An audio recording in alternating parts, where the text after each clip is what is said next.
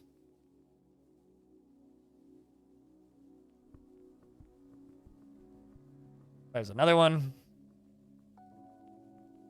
Another one. There's another one. How is it changing color like that? Windows. Multicolored windows can only show one color at a time. So you take gem windows, and if you select the gems to go in to the windows in the same order for everyone, then the color rotation will be in a pattern.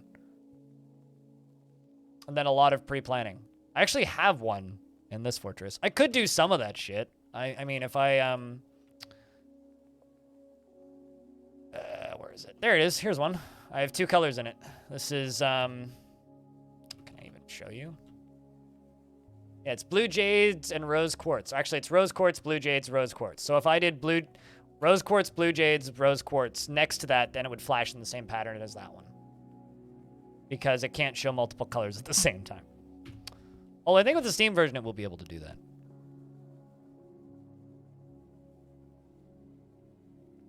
Yeah, the vast majority of forts are less fancy.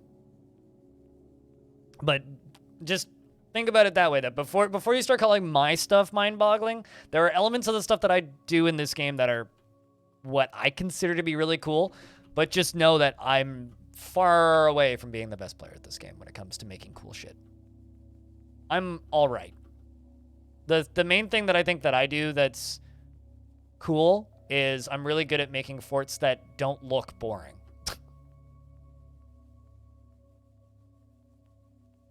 Although, keep in mind that Cupo does use mods to make that stuff a lot easier. Like, he generates materials out of thin air using DF hack and does that very frequently. We'll just spawn in the stuff that he wants. He uses DF almost more as like an art sandbox and like combat sandbox. Whereas I play it more of a management game. But, you know, it's a single player game, so you can do whatever the hell you want. You want to just spawn in 50 dragons and tame them immediately? Yeah, you can do that. But that's cheating. Come on.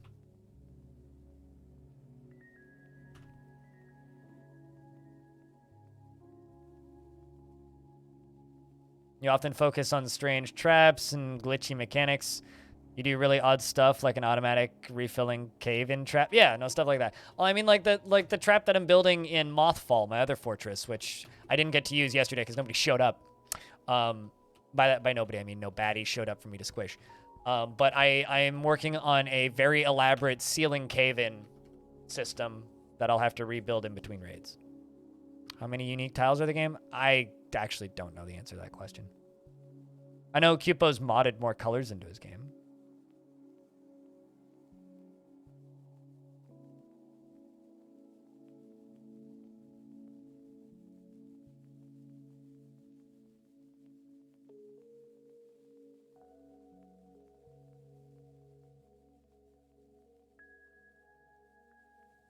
That ramen you had yesterday is coming back to haunt you? Oh no, that's not good. How's IDZ doing? Howdy, Disco. It's been a minute. Hope you're doing all right. I feel like I say that every day now, and I need to stop saying it's been a minute because the reality is I just don't stream as often these days. So it's like, it feels like I haven't seen you in like a week, but that's because I probably haven't. Haunted by ramen sounds bad. Honestly, there's worse things that you could be haunted by. I mean, what would you rather be haunted by? A bowl of ramen or a bowl of raw men? There it is. See? Raw men. It's Splatoon, but you use bowls of soup and donuts. Made by Animal.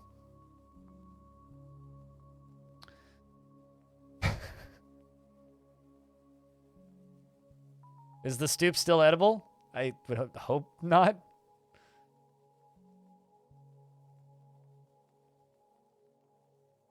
Haunted by a photo of a sheep. I mean, that's still on my phone because my friend did text it to me. I didn't download the picture though, so. Haunted by an Ouya? I almost bought one of those for $2 in a used stuff store. Seemed too expensive, though. So I decided against it. Oh, another thing I have in this fortress that, like, I haven't even mentioned. I have a labyrinth that I built. So, you know, just for, like, aesthetic accuracy, we also have a minotaur in it. Oh, only... I think I actually have 2 minotaurs, but one of them is just in a cage somewhere.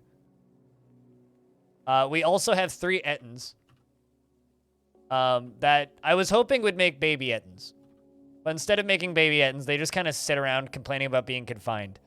Which makes me real sad. But I have to do a thing which will make no sense. If you want to add to the thing that'll make no sense, join this Discord. And go add a word to the add a word stories room. Scrolling up, scrolling up, scrolling up, scrolling up. Looped kitten's fur is twisted. Help, my cat isn't Celestial Emperor eternally. Whoa, that wasn't smelly or cool. All right, then. We have consensus. Is cheese gambling? In Reno may result in loss of face. All caught up. Yeah, Raw Men is made by a studio called Animal.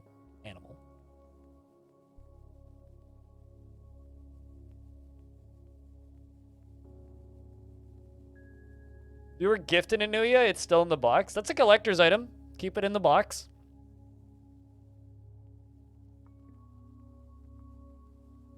But yeah, I had to try really hard to capture that Minotaur and not accidentally kill it. It's, like, way too easy to just accidentally kill Minotaurs.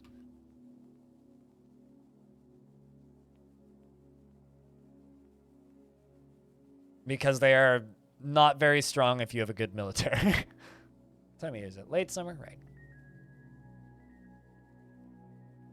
No. If you don't know what you're doing in Dwarf Fortress, a Minotaur can kill your entire fort. If you do know what you're doing in Dwarf Fortress, and you have a remotely decent military, they fall apart like a Roman candle with a match. They just kind of go smear along the floor, and then there's no Minotaur left. Hey, a Troopin' Panda, what's up? Welcome to my last stream of the week. The Thursday stream.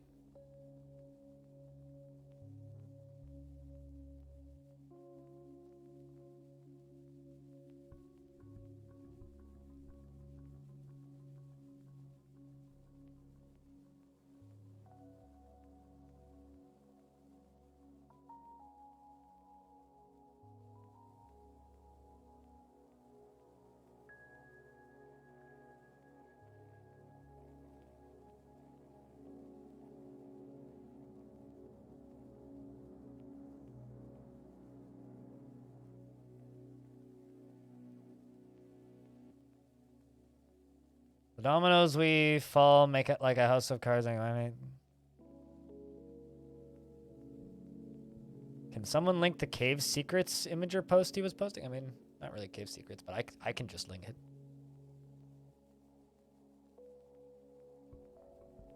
I can also do this.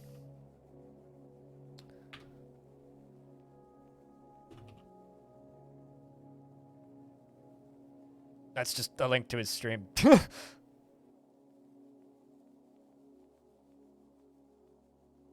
He doesn't stream super frequently, though, and he doesn't stream super long when he does stream. Very much a hobbyist. Right, he's one of the few people who streams Dwarf Fortress who is significantly better at this game than me. One of the few. There's not many. He makes artwork. He always listens to very chill music. He always listens to the music that I listen to when I'm not streaming, but I'm not ballsy enough to listen to on stream because I don't feel like getting my channel banned. I used to do that. Just listen to random stoner rock all day while streaming, but can't do that anymore. Unfortunately.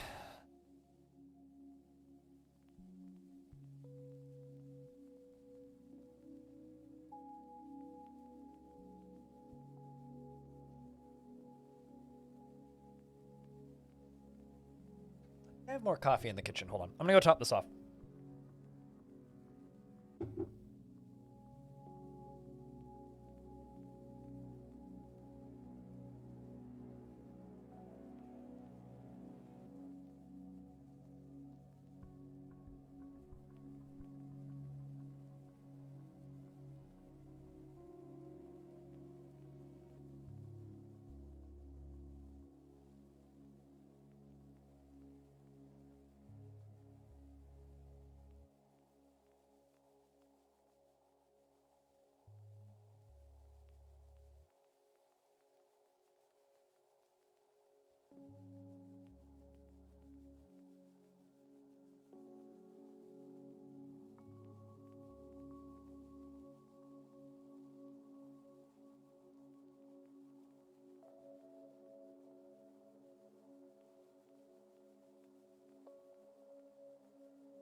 It's not fun to say DMCA.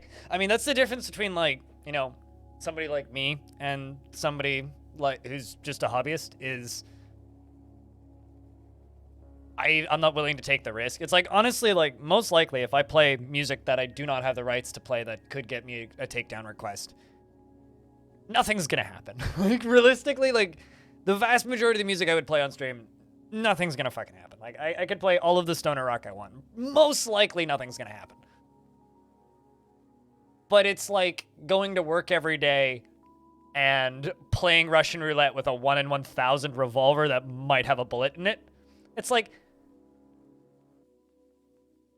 you might shoot yourself one of these days. It's 1 in 1,000. It's pretty good odds, right? But I don't want to lose everything I've built for that. Copy Fright? You know, Copy Fright should be my new band name. Should just be like everything is just like public domain. Release the masters of everything. Band. Funded on Patreon. Should do that. No, it's a terrible idea. I like how those humans just, So this is a human and a mule. Mule carrying stuff. Stone it is that kind of time of year, heads up. We're getting tributes from our human patrons that deliver us things every year in the format of gifts. Because we threatened them like 300 years ago. We literally sent an army there and said, give us tribute every year and we won't kill you all. And they were like, and they still are hundreds of years later. In fact, they've probably forgotten why they were in the first place. You know, actually, you know what would be a really fun idea? This is actually like a legitimately cool idea. Copy Fright, and it's just like a music collective label that brings together various musicians, puts the music up for free, donates all profits to charity, and gives away all the masters. To do whatever the hell you want with it. That would actually be really cool. You're copywriting that word? I think that's the only natural response. Don't take that personally. Grip of Soaring. 386.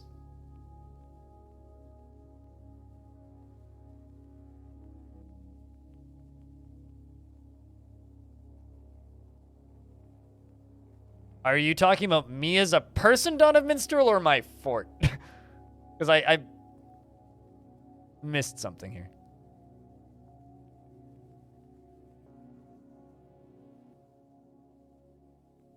The fort? Okay. Well, yeah, in that regard, yes. How goes grading?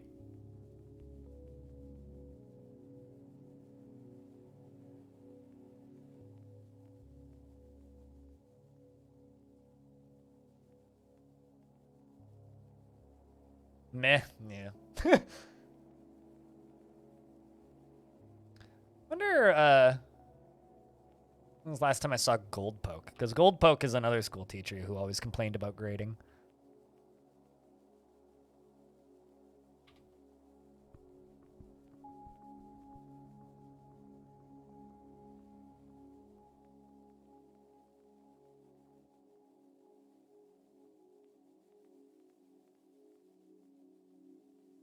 I can't read that, dude. Gotta translate that, in fact.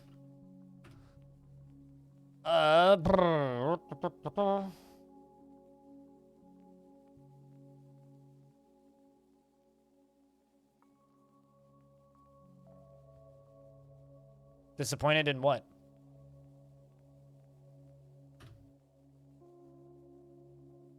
When will the game come out on Steam? Hopefully later this year. I don't know if you understand English, but... I don't know if, Stone is here currently. One silty clay. You understand? Good stuff. Yeah, hopefully later this year, but it is likely that it will release just as, oops, there you go, Stone. I was just screenshotting for you, but there you go. It is likely that it will release without adventure mode initially, and then adventure mode will release X number of months, unknown number of months after, as an update. And then the features will work their way back into normal DF. From Fortress mode. So, hopefully that's helpful.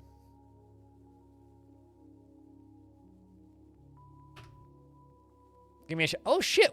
White stork intestines! God damn it! They must be having a lot of children. That was a weird joke.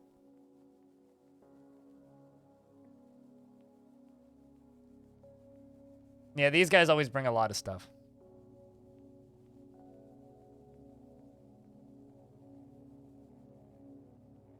Just wait until I have to scroll. Hey, they also brought a dog and a reindeer. Delicious. We'll have dog biscuits and reindeer burgers. Let's go. Yeah, the Council of Men are the rich human faction. They also brought blood of a reindeer. A barrel of reindeer blood. How kind of them. And prepared snail eyeballs. 5 of them. I hope that that's 5 pairs of prepared snail eye. I've heard good things about reindeer. You're stuck in the Steam ecosystem. I understand that. I mean, the thing is, like... This is free, though, right? So, I don't know. I don't think that Steam is... Like, I'm, like, the most platform agnostic when it comes to, like, video game storefronts on PC. Like, I have games on itch.io. I have games on Good Old Games. I have games on Epic. I have games on Steam. I own a couple games on Discord from when they sold games. I own a game on Twitch, which they're getting rid of their launcher for that, so I guess that's technically Amazon Games now. I don't know. They gave me code for it, so I didn't actually pay for that one. Fuck buying games from Twitch. Because Twitch had a Steam competitor for a minute, if anybody remembers that. I still have, like, a revenue category in my dashboard for games sold, which is really funny, which I never actually got any revenue from, because I was like, don't buy this. It's a waste of your goddamn money. What's rotting there? Yes, rotten cow liver. Well, that'll do it. Get rid of that, please.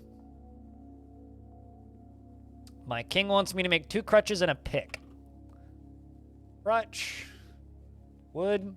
2. Pick. But yeah, I mean, if you're willing to wait, we're definitely past halfway the wait. I mean, Fortress mode from Zack and Tarn's updates is getting, like, the finishing touches put onto it. And, so Fortress mode is is that a spoder? What is that? Cave spoder, look at that! Little spider. Fortress mode is getting the finishing touches being put on it right now. Legends mode is more or less ready to go, from what I can tell, and except for one screen, but that's just because they're waiting on art as the last time I checked, so that might even be done by now. And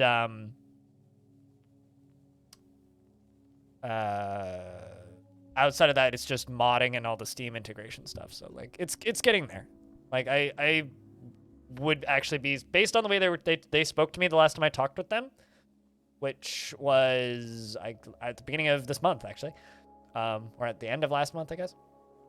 Based on the way they were talking about it then, yeah, at the beginning of this month, I would highly expect it to be out this year, and I would actually be kind of surprised if it didn't come out this year.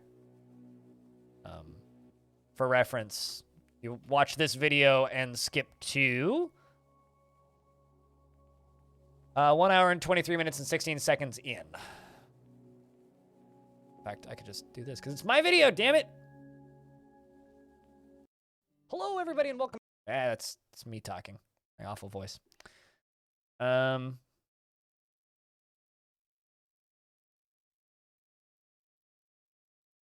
Go for the adventure mode completion before premium release. We're still taking feedback, right? And like we said, it's right down the middle. I mean, obviously, we think adventure mode is going to take some time. It's from my YouTube channel. And where we're at, I mean, it's probably important to remind people where we started with the Steam release, because I haven't seen a single person mention it. The whole reason we're going on Steam is so I could get better healthcare. Mm-hmm. And that was before the pandemic. And like, if I was put in the hospital back before they had vaccines or whatever, then I'm not sure we'd have a Dwarf Fortress. If the bill's $20,000, $40,000 or whatever.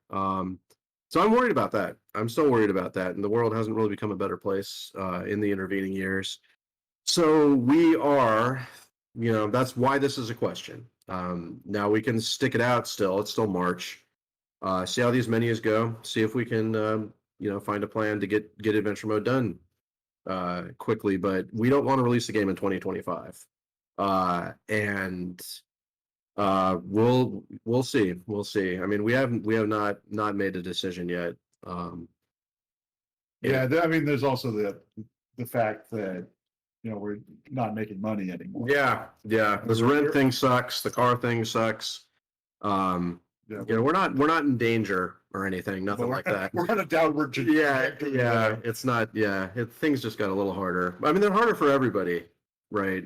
Because of how things are. So, and we're not claiming any kind of unique status, but it's a pressure point. And so it's why it's on our mind. Yeah, I mean, it's like if Dwarf mode is finished and adventure mode hasn't been finished yet, it's like why not let people play it? Yeah. Right. If it's the first thing that's gonna get done, why not let it go? Yeah. And I mean, They'd be holding it back. So that's just them talking about, or Zach and Tarn talking about releasing Fortress mode this year. Seems pretty likely. Like, if that chunk of that discussion is like anything to go by there, here's the video with the timestamp. If that discussion is anything to go by, I think it's going to release this year. And I do those streams with Tarn, and I guess sometimes Zach. Quarterly. So every 3 to 4 months, we do one of those. If you ever want to try and catch one.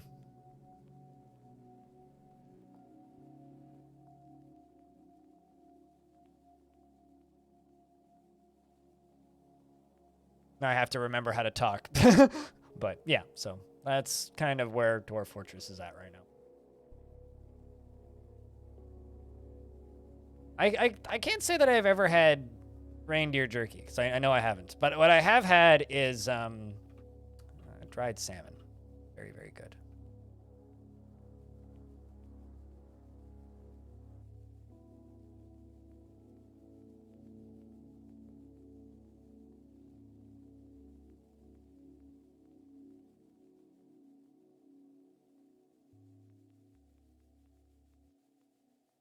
Selling all of my choirs.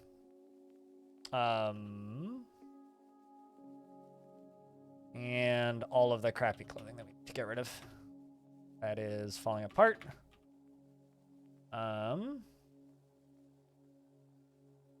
It's funny.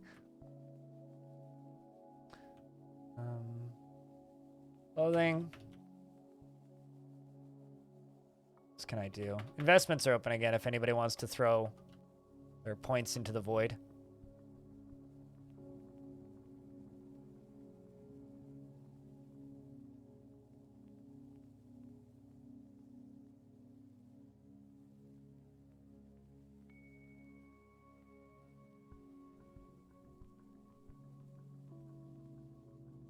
That's something that's always kind of blown my mind is like how we as people taste things differently from one another.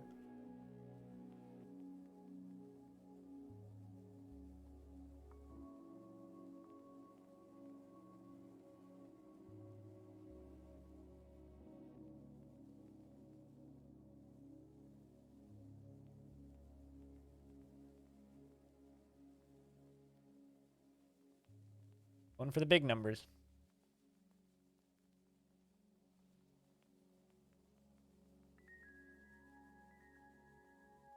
The game will be about $20, or regional equivalents, I suppose, on Steam and itch.io when it releases.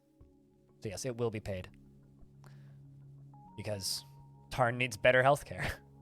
Whereas it'll remain free on the website, and the features will work their way back into the website and will be free. We have a new outpost liaison. Erdim. Erdi Muvor. I guess that means it's the changing of the guard. We have to make a new statue. Elomino, it's good to see you. What's up, dude?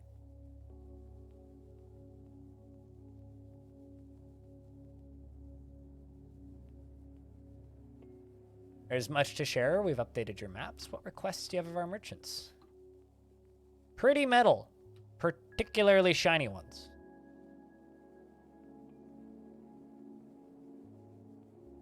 I have no idea. I mean, what's as a Canadian, I will be honest, I have a hard time keeping track of various pricings in Russia, but whatever like your average $20 game costs. So that's of course assuming that like games are are games purchasable in Russia right now? Like genuine question. Like if you're on that side of sanctions, can you buy games on Steam in Russia currently? I know a dev that was actually talking about this like a few days ago on Twitter because he was still getting the occasional sale. And he was confused by it. He's like, I thought people couldn't buy my game in Russia now. What? Apparently some people are still finding a way. They want leather water skins? Really? All right. I look forward to our meeting next year, says Erdim. Our fortunes rise and fall together. That's a slight exaggeration, Stone. Could say that. Erdim. Hello, Erdim. Tower lulls. Hold on. I'm just going to quickly queue up a statue.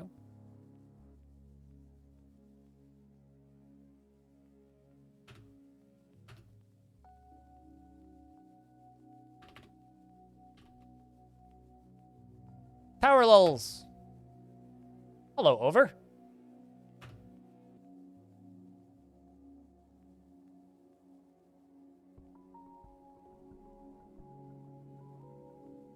So it is possible if you're sneaky with your payment methods. That might mean that all of the developers' sales are a VPN local. Yeah, that's actually what he was asking about. He's like, is this people in Russia or are people still, or are these people just? Yeah, that's what he was asking basically. About me being a big dick. Her hair is dry and her very long hair is tied in a ponytail. Her eyebrows are high. Her slightly close-set cobalt eyes, cobalt of course, have large irises, and her nose bridge is concave, and her slightly flattened ears are broad. Her hair is somewhat short, and her hair is white, mixed with gray, and her skin is sandy taupe.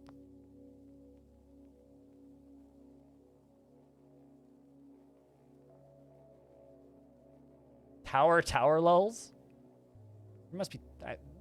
pity she ain't tall.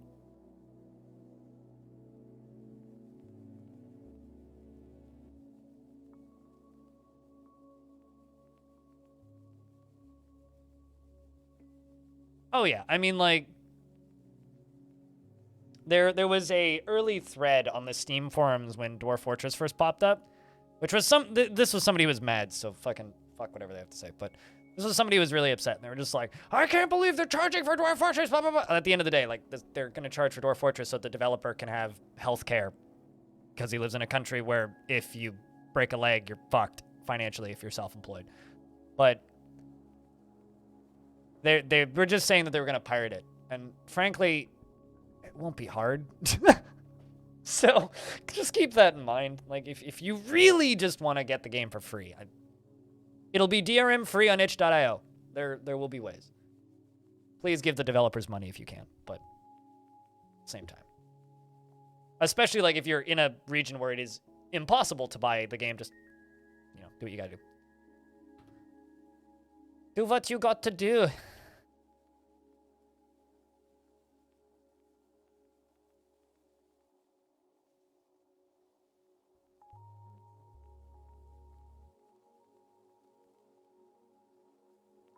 Heard a sad story, don't know how much of it is true, so caution here, but a Node developer for Node APC decided to push out an update that deleted everything it could get a hold of on it and ran a server that had a Russian IP.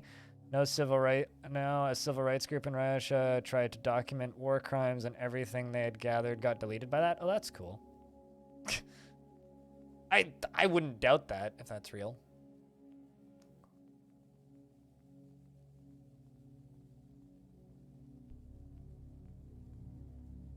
I'm just of the opinion that I hope that by the time Dwarf Fortress releases on Steam, everybody's stopped shooting at each other so people can just buy the game.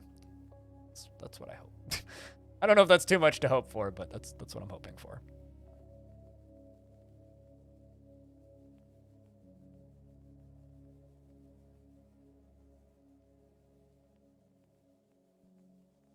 It is what I'm saying. What I'm hoping for.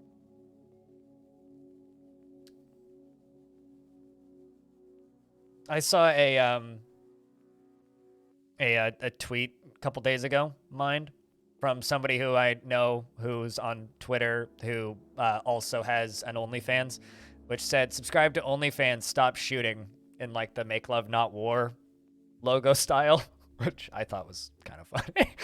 It's like, well, nobody goes outside anymore, so subscribe to OnlyFans and stop shooting.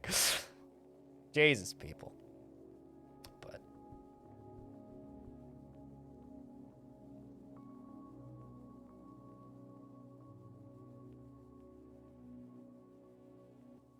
I mean, for whatever it's worth, Zara Malkev, is that how you say that? I'll just go with Zara. Dwarf Fortress allegedly is wishlisted by almost 1 million people on Steam already. Which is kind of nuts.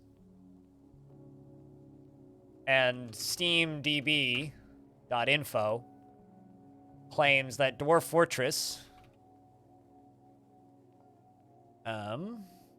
charts. These are the number of people following it. So there's 100,000 people that follow it because that number is public, and it's number 12 most wishlisted game on Steam. It's been hovering between that and like number 8th most wishlisted game on Steam for quite some time. Also, 102,699. Nice. So it's the 12th most wishlisted game and has 100,000 followers, right? And there's 66 people watching on Twitch right now. Hey, it's me. 24-hour peak.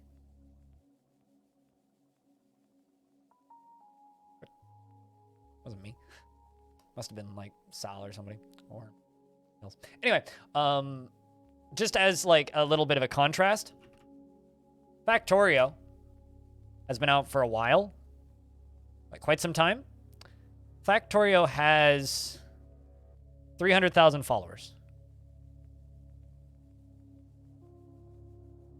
on Steam. The way you follow a game on Steam is you go to Dwarf Fortress, then you click this button. So wishlist, it puts it on your wishlist and they send you an email when it's out. Following is like wishlist plus. Following, they send you notifications every time there's a post on the announcements and events. So Dwarf Fortress has a third, almost, of the followers on Steam that Factorio has. And Factorio has been on Steam for like 6 years now. Like that original early access release was quite some time ago. So keep that in mind. Dwarf Fortress already is like kind of huge. You don't have it followed, but you do have it wishlisted. Yeah, the wishlist's number is not public. You have to dig into Steam's stats to find it or go into the developer portal. But Kit Fox's founder has more or less hinted, more or less stated that it has about 1 million wish lists. So those are people who have it sitting on their wish list right now, myself included. Click to follow here instead. I mean, that's cool. You can do that if you want. All I really care about is that you show up and watch and say hi sometimes. But thank you. I stream like 12 to 14 hours, 3 days a week.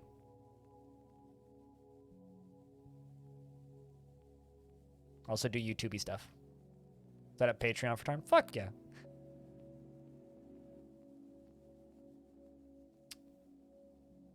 $1 million wish lists. I mean, see, here's the thing, right? It's like I want to. It was one of the earliest interviews that they did right when they announced that they were going to be selling Dwarf Fortress. So this was like 2019, I want to say. And Tarn stated in an interview that if they sell 100,000 copies, they're more than good at $20. Like that's, and he said he's like anything more than 100,000 copies, I don't know what I'll do with the money.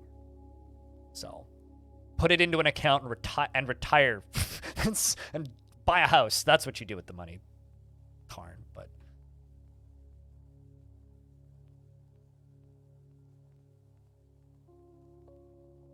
for me with Dwarf Fortress, usually my streams start off with like, well, my streams start off with like an hour and a half of records. I play records on my record player right over there, and then we talk for an hour. Then we play 4 to 8 hours of Dwarf Fortress, and then something else in the evening, except for Thursdays. Thursdays are a little bit more up in the air. So, and then whenever Steam Dwarf Fortress launches, like whenever that game that we've been talking about for the last few hours comes out, I will I guarantee you 1,000% I will stream 7 days a week for at least 2 weeks. It'll be a grind for me, but we'll do it. And the YouTube channel will suffer, but we'll do it. And I'll do that just to have as much uptime as possible. That period of time. Dwarf Fortress 2. Technically, Dwarf Fortress is the sequel. This is the sequel to, this.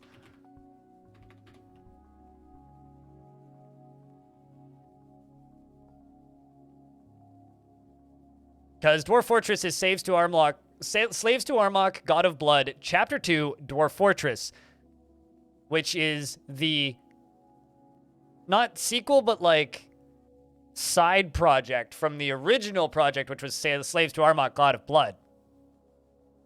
So Dwarf Fortress is Chapter 2. The thing is, though, like, some people, like, call Dwarf Fortress, like, obtuse, right?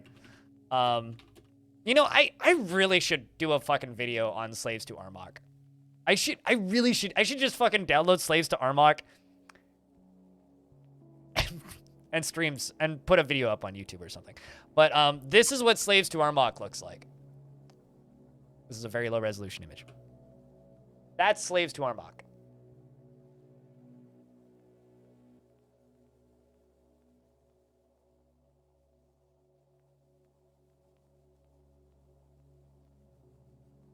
Sort of. Here's another screenshot of Slaves to Armok that's pretty memes worthy. That's Slaves to Armok.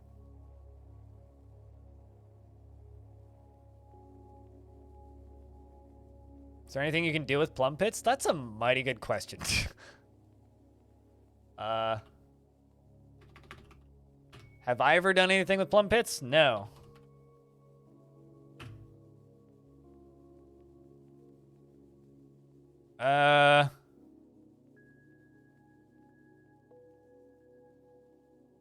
Pits and kernels can be made into oil. Apparently. I don't know, this is a... Okay, so there are certain pits that can be made into oils, but plum pits are useless. They are trash. Throw them out. Make a minecart cannon of plum pits grape shot? I guess you could do that. I mean, you could also do that with cotton balls. I don't think it would be particularly effective, though.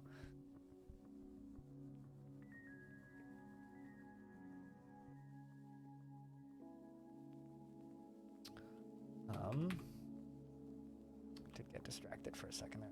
Yep. Bronze, rose gold, bismuth. But yeah, if you want an idea of how much DF I stream, just go to this YouTube channel.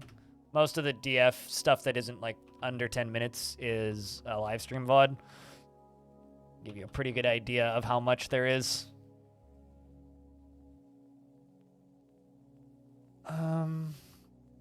There's also like more Dwarf Fortress than you could reasonably watch in a lifetime in my archives.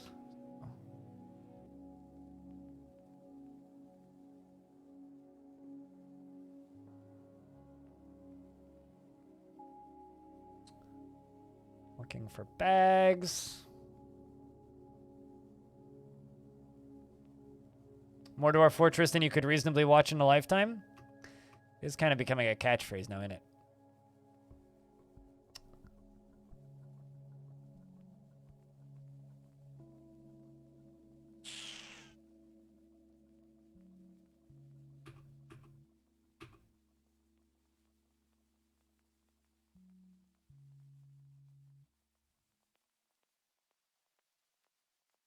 F12 to turn off your custom font if you have a fancy font turned on. Quick climb.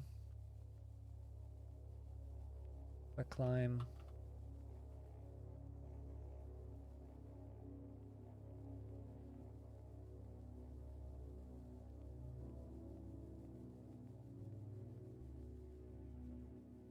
That's what I need. Gypsum plaster.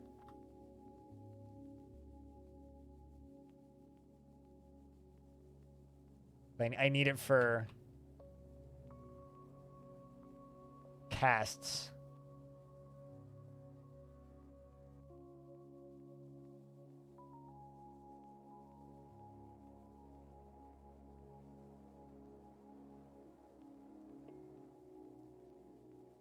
It's like when they said the title of the movie in the movie.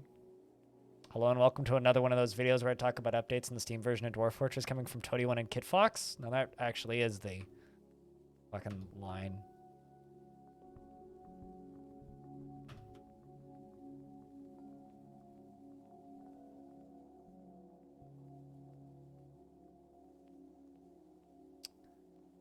You can do both at the same time. The thing is, like, it's not like you're playing League of Legends or something. You're not gonna hear multi-kill and have a panic attack, so. I think, like, a quarter of my chat is, like, perpetually playing Dwarf Fortress while I'm streaming it, so.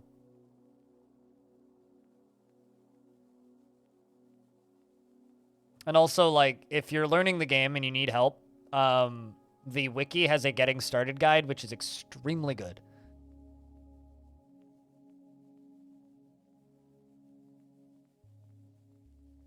Plaster. I'm buying gypsum plaster because it's used for casts in the hospitals.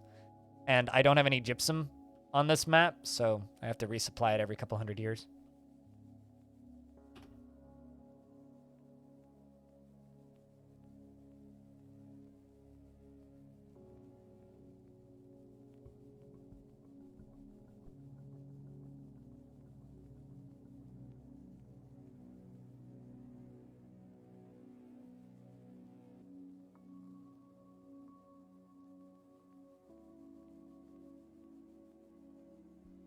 Mythbusters, the game is looking for... Wait, what?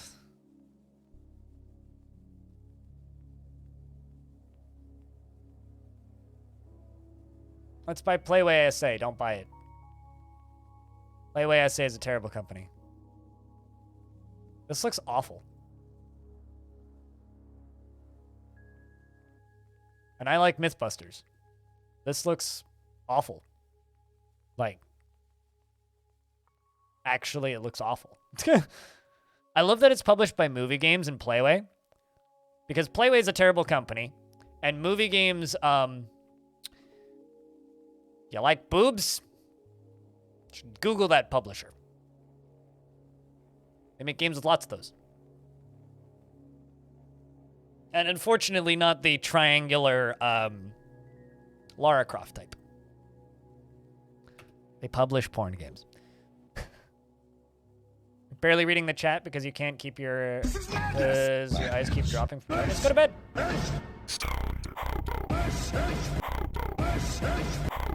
Yeet. Well, here, I'll give you this for the road. 1 second, Hobo. I'll say hi to you in a mo. I'll give you this for the road. I'm gonna link you a video by Krug Smash. With a Y. That YouTube video right there is probably the best tutorial for the basics of DF that you can find. My tile set is a customized version of his, partially because of that video, because so many people have seen that video that it makes a lot of sense to use this tile set because people recognize it.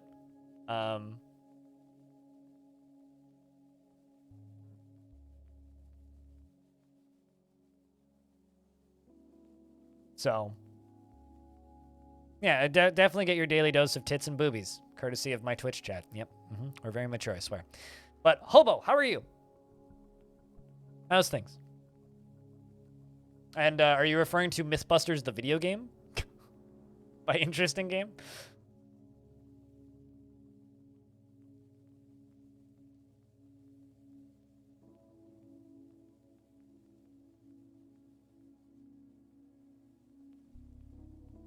But interesting is one word to use for it, I suppose.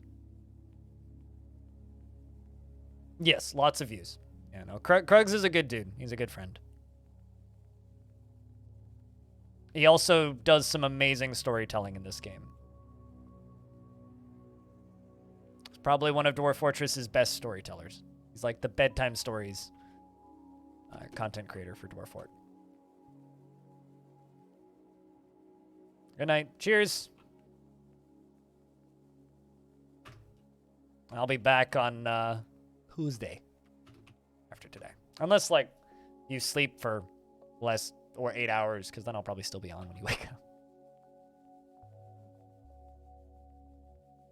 Yeah, I'll probably still be on when you wake up. When shopping for Nami's, had 5 guys for lunch. 5 whole guys! That's a lot of guys. We actually have a 5 guys here, but I've never been to it.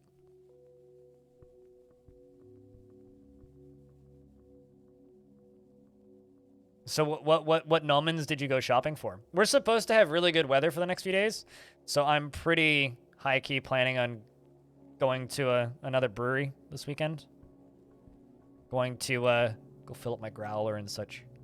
Like, look at the 10-day forecast here. It's like sunny today, sunny, partly sunny tomorrow, and then like rain for the rest of the weekend. So I gotta go do stuff tomorrow, basically.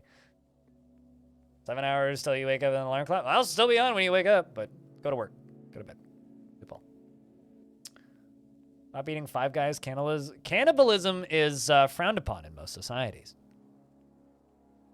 But Willy Wonka's biggest mistake is so is colonialism, slavery, and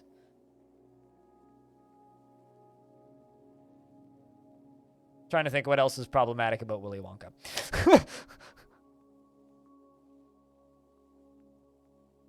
But cannibalism is definitely frowned upon in most cultures. It's a weird movie. Weird book, too. Better book than movie. Chicken tendies and red curry?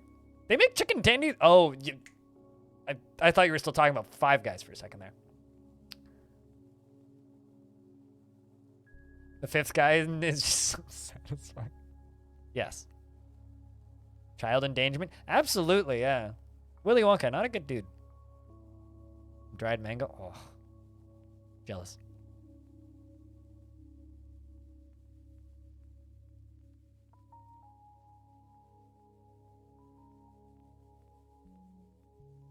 I just realized I have 7,000 alcohol. I should probably turn off that repeating drinks job.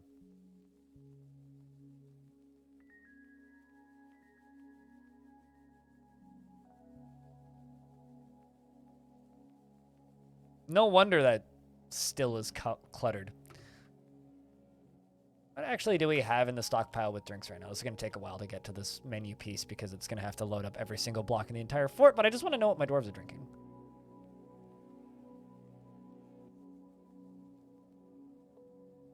Fuck William Wonka. I'd rather not, but, you know, you do you. Hey, Buzzkiller.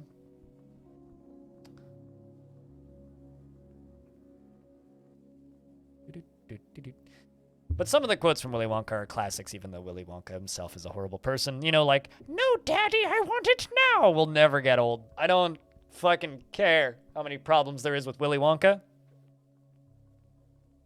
Veronica Salt. Mwah. Timeless. Timeless classic. I said, "Good day, sir." You know, there's a lot of good lines in Willy Wonka and the Chocolate Factory, but Willy Wonka himself is a piece of shit. Let's see. We got split beer, barley wine, rye beer, quinoa beer, white mullet beer, beetroot wine, potato wine, turnip wine, cranberry wine, blackberry wine, blueberry wine, blackberry wine, dwarven ale, dwarven beer, dwarven rum, prickleberry wine, fisherberry wine, apricot wine, plum wine, strawberry wine, and dwarven wine. It's a lot of wine. At least we have some rye beer. I love rye beer in real life. You ever have a good rye beer? Nothing really compares. Probably my favorite kind of beer, actually. Anything with rye in it for beer. So tasty. Heidi Z. You need frustrated after being able to practice a craft. You want to acquire something. It's time to do clothes. What's your clothing look like? Whoopsies. Kind of fine, actually.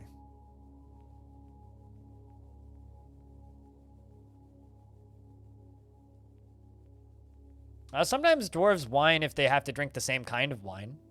Like, dwarves like variety. So if it's the same wine every day, they're like, there's a moodlet that they can get, which was bored after drinking the same old booze, which I think is kind of amazing.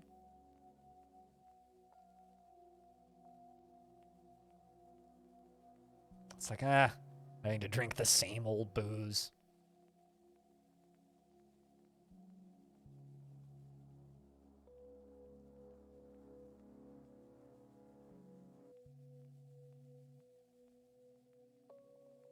The washing machine is making weird noise. That thin. Hold on. I was boiling pasta at max setting.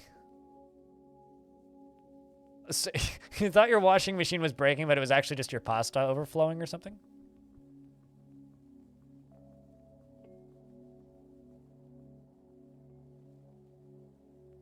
Can I just say that war in 2022 is weird?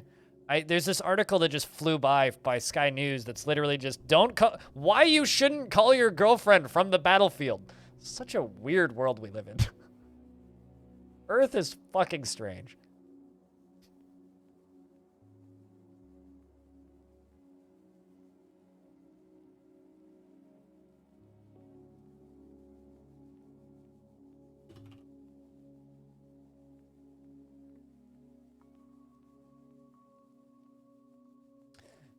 So, something that I do in the background throughout the week, chat, is I line up news stories for my podcast, which is right here, which me and my stream team, other streamers, talk about games that we've been playing and just hang out for like 2 hours. It's a pretty good show.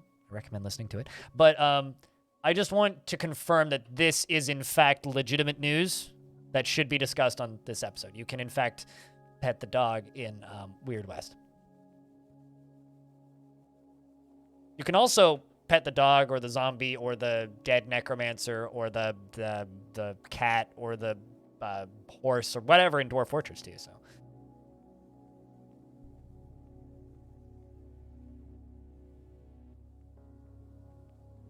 using an elevator to change levels? No, they have spiral stairs, or they're either like interlocking stairs or spiral stairs depending on who you ask. But those X's, these X's are stairs. This little stair this thing right here is an up-down stair. So it's stairs going up, and they're up here. So they're running up stairwells, basically. Like, these are stairs. You could use mine carts, but that's a lot more dangerous. And we'll probably end with dwarves flying into a billion itty-bitty pieces.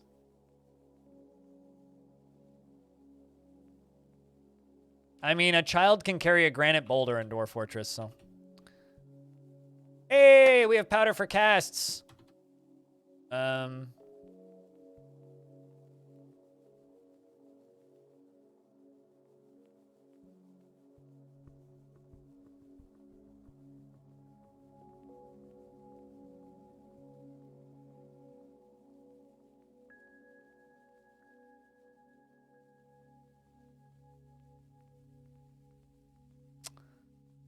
Checking in on some dwarves that I know that have broken fingers and stuff. If they're getting treated. Just curious to see if it's too late or not. Pigtail sutures. Pigtail is a type of plant that is like spun into thread. Believe it or not, it's a real plant too. And yes, they used to use it for stuff like that. Just finished putting together your new keyboard. That was quick. You could post it in PC building chat if you want. That'd be an appropriate spot to post pictures of it if you'd like to.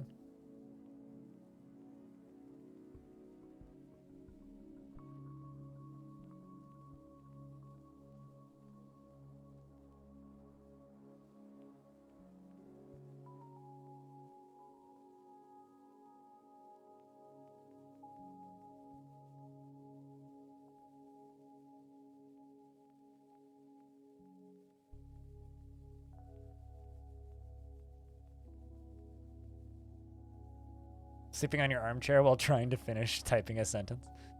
Just don't do what I do, which is holding a phone or a tablet up in bed like this and typing in a Twitch chat and then falling asleep and then waking up when your phone hits your forehead, which often happens to me. The worst thing, though, Buzzkiller, is when you harvest a bunch of adamantine and you're pulling out those very delicate adamantine strands from the raw adamantine blocks to then sew them into wafers so that they can be forged into armor.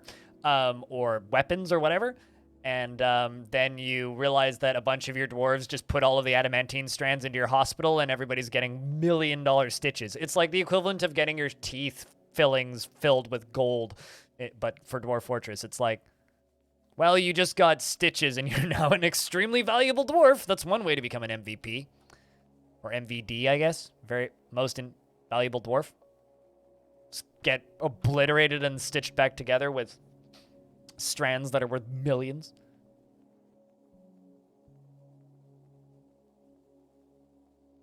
We're gonna go back to making my floor look pretty. This has no practical purpose. I'm just making my floor look pretty.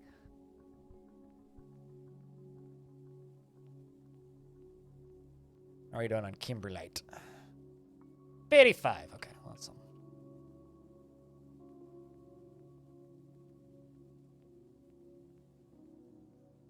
Stitches can be reused.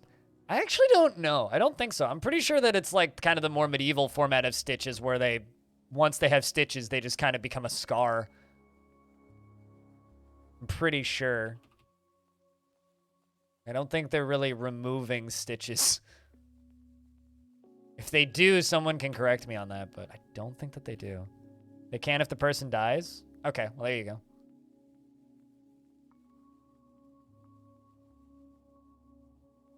So remove their scalp and impale them on something sharp, and then you can remove their stitches.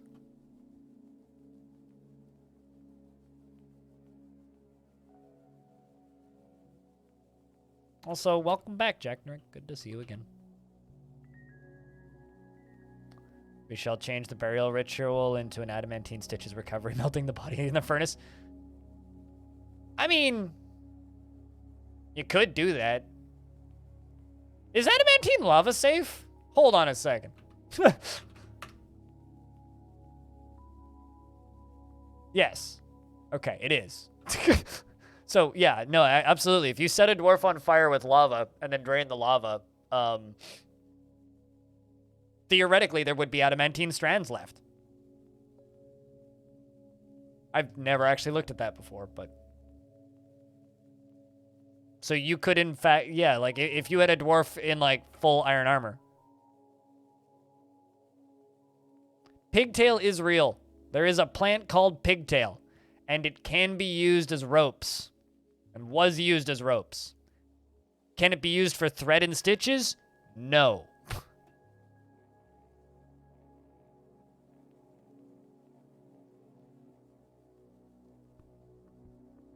Specifically,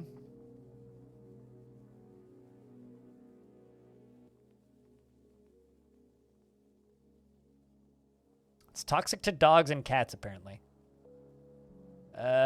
These are pigtails. They are a real plant. And you can, if you take the flower innards of a pigtail, you can spin them into threads or into ropes specifically. But the Dwarf Fortress equivalent for pigtail is not accurate. Dwarf Fortress takes some fantastical liberties with it, shall we say.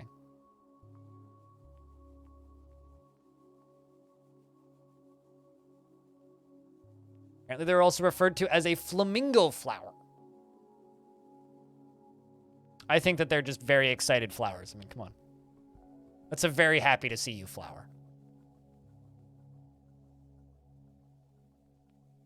Is disgusting? There's lots of things in Dwarf Fortress that are disgusting.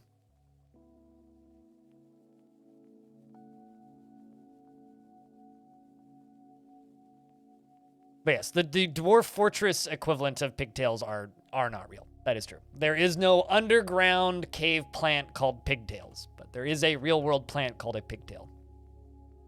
In fact, I'm pretty sure my mom used to grow them.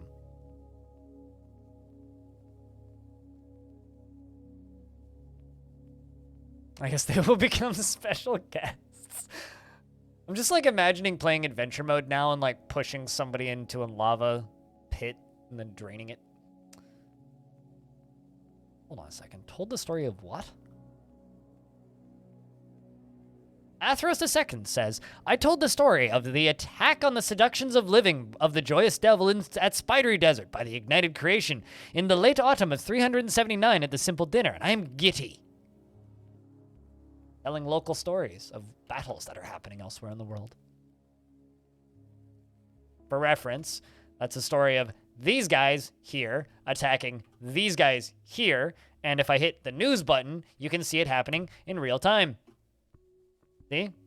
Also, they got a new mayor.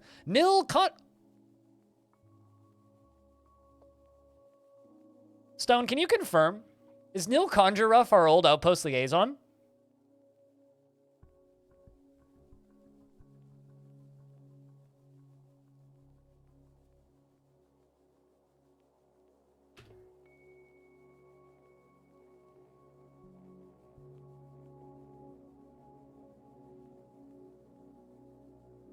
Yeah, I'm pretty sure that he was. Huh. Save corruption just corrupted your only save? Oh no, that's awful. Speaking of which, I should back up Longdeath. I haven't in a couple of weeks. Well, so that's what happened to Tungsdumat, our outpost liaison of a really long time. He's now the mayor of Mountain Home. Good for her. Damn it. I'm straight.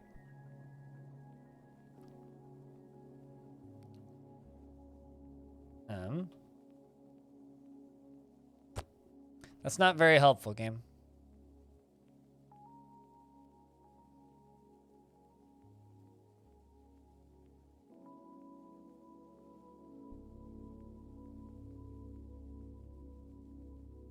Erdem towel oils. There you are. Someone is hitting something with a hammer upstairs, and it's very loud in here. I don't like my neighbors upstairs. They have children and are very loud. The fact that they have children isn't why I don't like them. It's the fact that they are constantly hammering shit, vacuuming, jumping on couches, having a dance party, break dancing, screaming at 1 o'clock in the morning. I feel like a surly old man sometimes. I think that, like, the wife who lives there, or like the lady who lives up there, is like constantly on laughing gas or something because she's always laughing hysterically at weird hours of the morning. That or they just have tickling fetish. One of the two.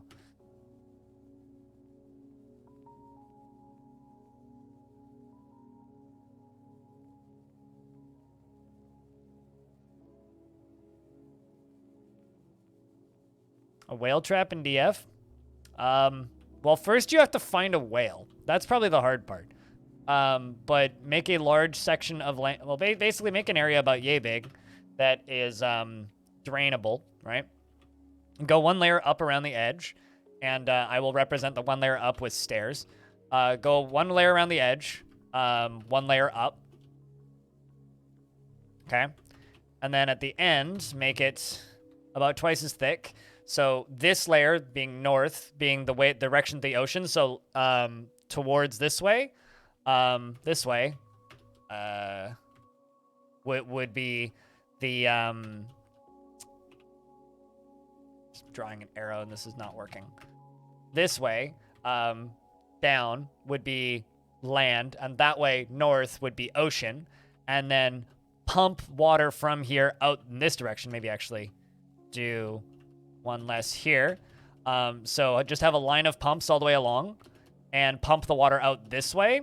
And that should drain it enough that you can build some stairs down into the pit and then build walls in alternating spots all the way around the bottom here so that it fills slower and drains quicker. And then just go all the way around the edge and just continue pumping water until you have an empty square, and you can build walls around most of it, build a drawbridge on the bottom so that you can have something to flow in, and then wait until the whale swims in, and then pull the drawbridge and then pump the water out, and you have a whale. And you can butcher it. That's how you catch a whale.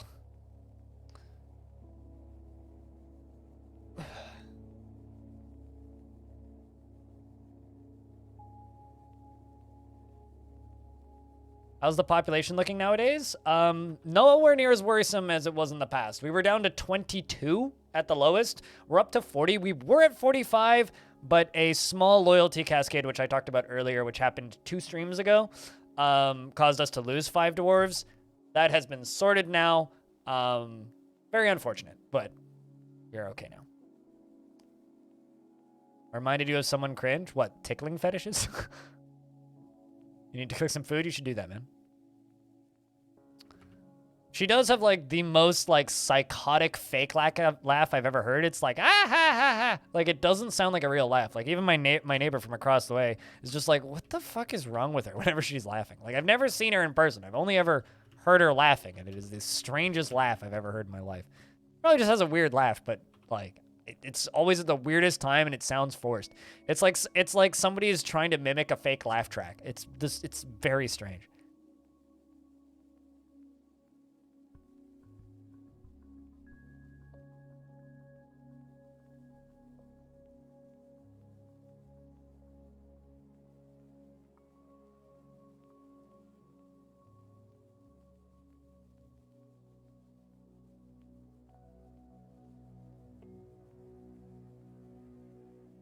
Need to mine out more bluestone, more kimberlite.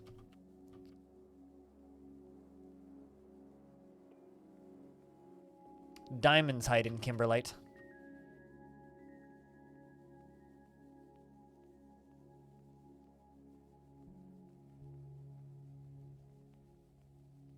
Well, I've cracked many a joke with her upstairs, but I've lived here longer. They should move out. I got seniority, frankly.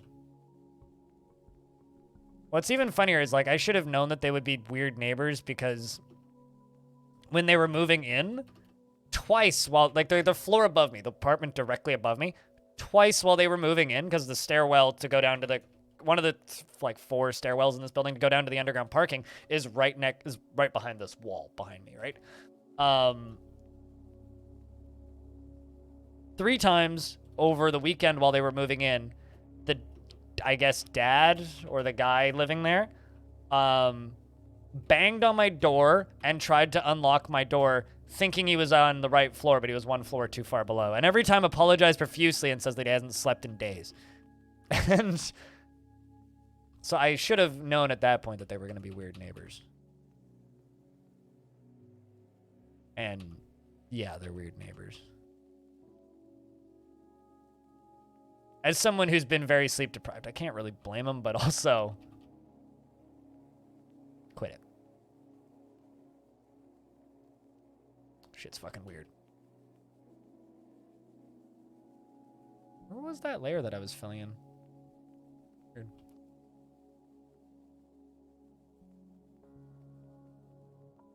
Jimmy Tibby's stumbling around obliviously. No. Come back to us, Jimmy. We're doing so well. Man.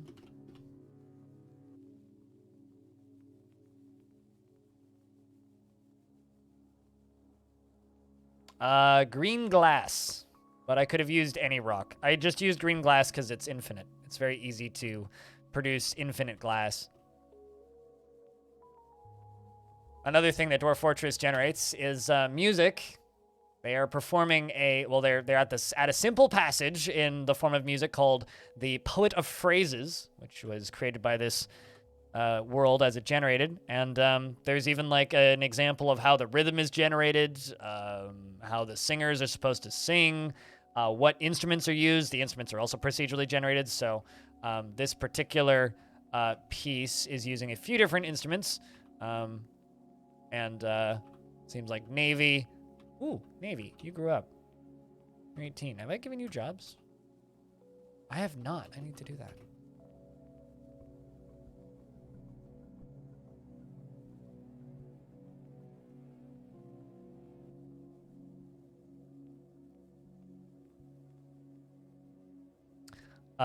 But they can play many of the generated musical instruments, including one that this world has called a Keurig, which makes me laugh, which is a huge stationary percussion instrument.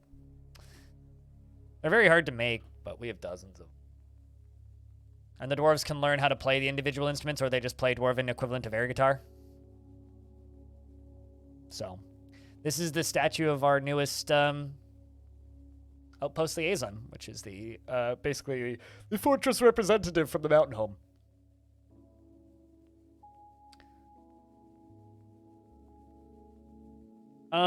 Well, I mean, if you have dwarves, they and a tavern, they will perform whatever music they know, but they will only perform music that they have learned throughout their life, right? So as an example, this fortress very frequently has multiple human civilizations in it because they come from the human civilizations that bring us tributes.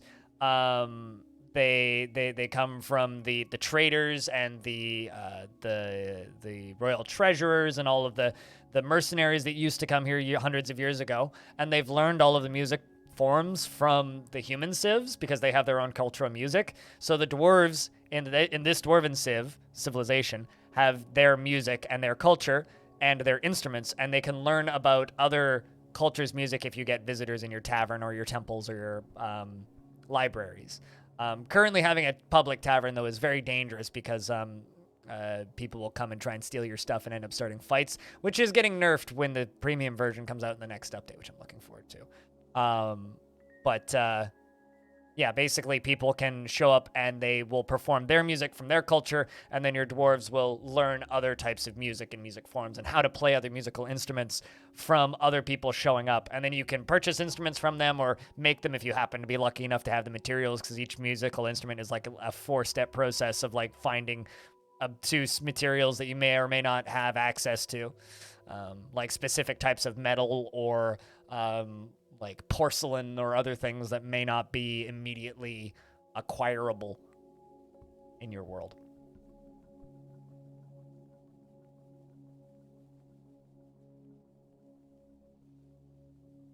I made that sound way more complicated than it needs to be, but basically if you get visitors, they'll learn different types of music from different factions. So frequently in my taverns, you'll see dwarves performing music from the Confederacy of Sport, which is one of the human civilizations that we've been trading with for years. You'll see them performing and singing music from the Elven civilization, and every now and again you'll see the Goblin civs, because we used to get visitors from the Goblins years ago, but not in a long time. Let's see what they carved that statue of. So this is the statue that I requested of Erdem Tower Lulls, because I have this brief history of my fortress. I have every single mayor, all of our royalty, as well as statues for every single one of our outpost liaisons in this little room, which is quite literally the history of my fortress. And this one right here is Erdem Tower Lulls, which is a masterfully designed image of Erdem Tower Lulls, the dwarf and dwarves in silver by Whitcode. Erdem Tower Lulls is surrounded by the dwarves. The artwork relates the appointment of the dwarf Erdem to the position of the outpost liaison of the Ignited Creation in the late winter of 385.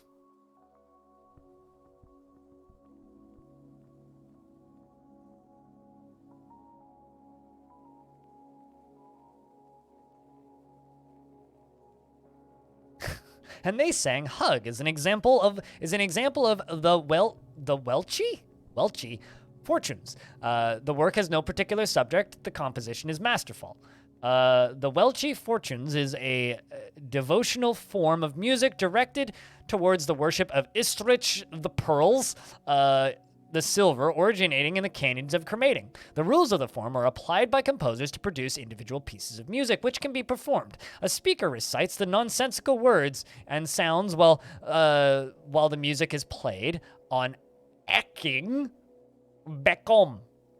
The musical voices join in the melody and counterpoint and harmony. The entire performance should feel playful, and it is to be moderately loud. The counterpoint melody has short phrases throughout the form, never more than an interval sounds at once. It is performed by the Imuith rhythm, and the Imuith rhythm would be another thing that you need to figure out. Like, there is enough detailed descriptions about the music that people have written, like, simple songs that follow the correct melodies with the correct musical outlines, and they never sound very good. But, like, you know. Also, new keyboard. Aipu.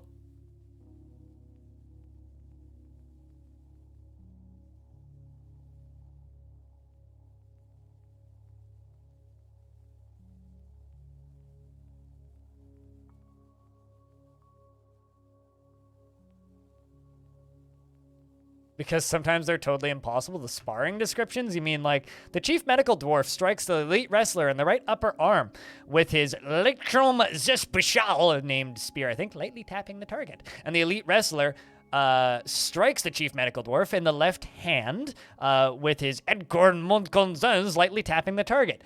The elite wrestler strikes at the chief medical dwarf, but the shot is blocked. The chief medical dwarf strikes at the elite wrestler, but in the right leg with his Lecum Zitrish Basal, but the lightly tapping the target, etc. Or like a cougar is fighting. Oh, that's too far away.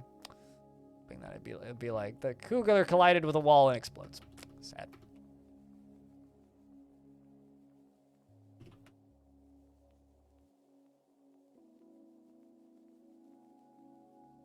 Get that smooth.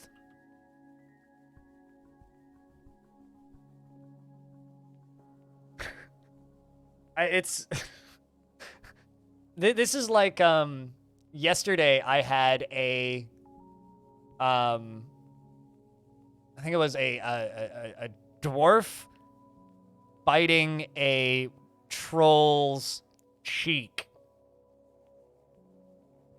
Or maybe it was the other way around. It might have been a troll biting a dwarf's cheek and then whipping the dwarf around by the cheek. Or like, dwarf punches a crundle in the body and the injured part explodes. It's like you punched it in the body and it exploded. Like, that's a lot of fist power, that.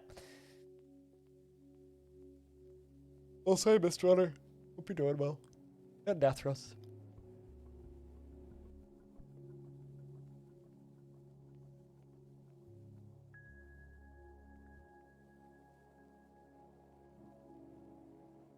Turned the red crundle into a red donut, yes. It donut even knowed what hit him. Oh, looks like I lost. Boo.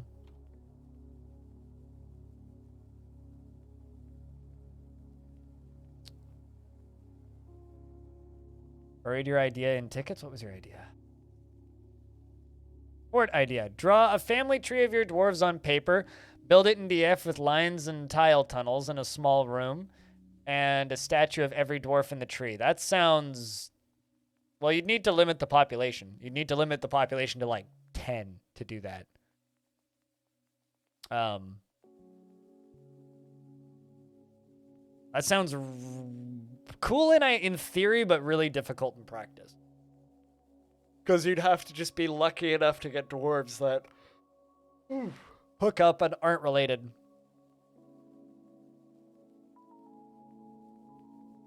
I feel like you could do that, but you'd have to do that with only one group. Oh, also I should note that we are farming cows, cougars, and unicorns. Those are our livestock. Also some peacocks, and we have a chicken, I think.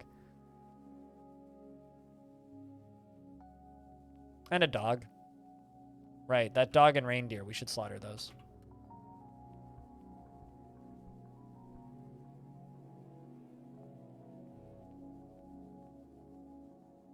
I still have tickets for a Molchat Doma show that's apparently still happening, and I'm shocked. I think they're just on tour. And they're like they were on tour before shooting started and are still on tour and are just probably going to stay on tour, I would assume.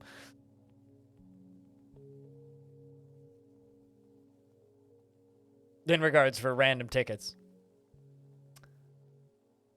We're farming cow, cougars, and unicorns. This is true. I am indeed farming cows, cougars, and uniforms. Let's see if I can add a quote.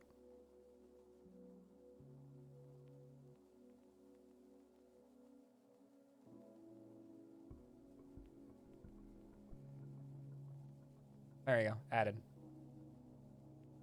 I don't know what the current status of travel in Belarus is. I have no idea. Actually. They are fucking awesome. I concur with. Actually, I should leave that on. Tails, you can't actually make. But, do the other thing.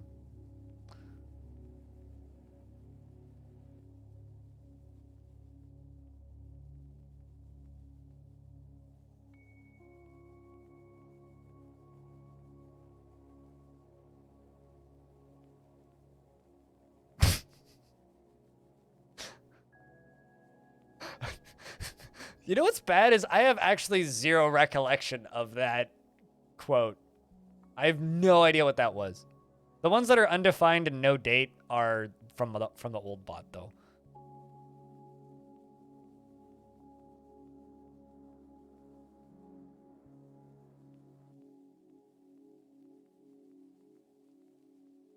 What was I gonna grab?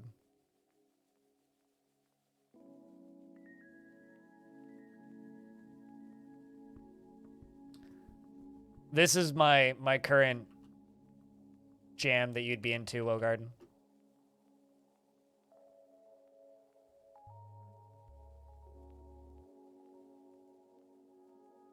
Picked up that record for like 15 bucks at a record store and fucking loving it.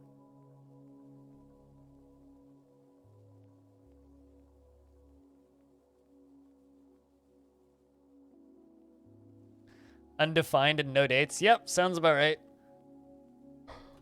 Well, actually, it's more like your sex life. Undefined and no dates. Right, or at least that's mine. Don't know about yours. I have a social life and people that I hang out with. Just not super frequent.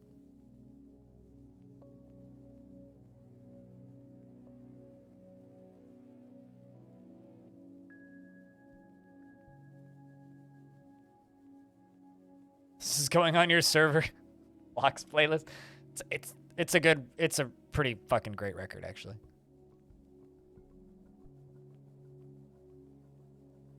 You know that I'm a music nut when I don't refer to albums as albums, I refer to them as records.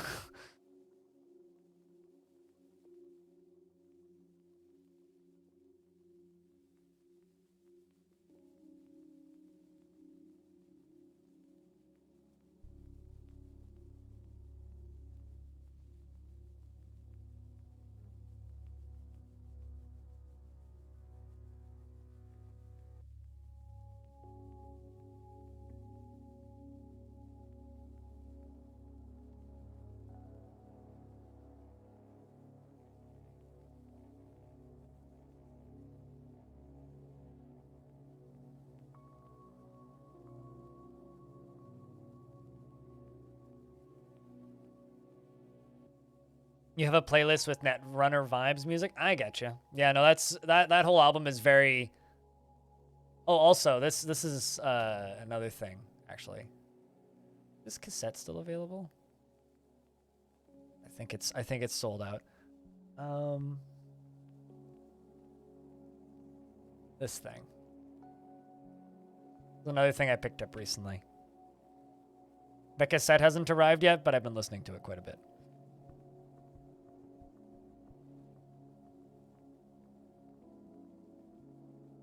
cassette's supposed to show up next month or so. Love that album? Yeah. Buzzed Up Records is good. Which is where I got it from.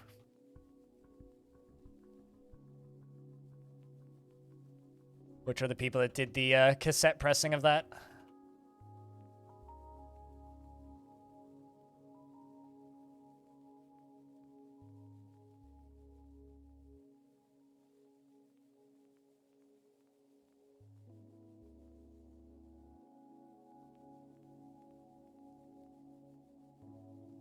You suspect your allies in Civ 5 are having drug problems.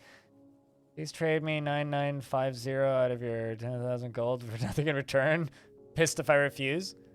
That, or they're just trying to bleed you dry so that they can invade you and take your stuff. I don't think, hey, give me all your money necessarily means that they have a drug problem. It might just mean that they want to take your land. So I would actually suspect that they have a lack of land problem. And their AI is telling them that they require more land in order to victory.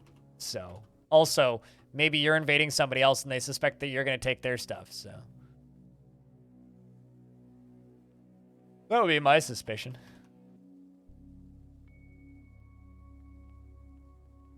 Fuck, what was the first cassette I ever bought? Pretty sure my first cassette was like Raffi Banana Phone, most likely. if I'm being completely honest here. I can tell you what, I can show you the most recent cassette I bought, actually. So I know exactly what it is. It's over in, it's in the other room. Go grab it. Arrived a couple weeks ago. Which was a pre-order from before Christmas, I think.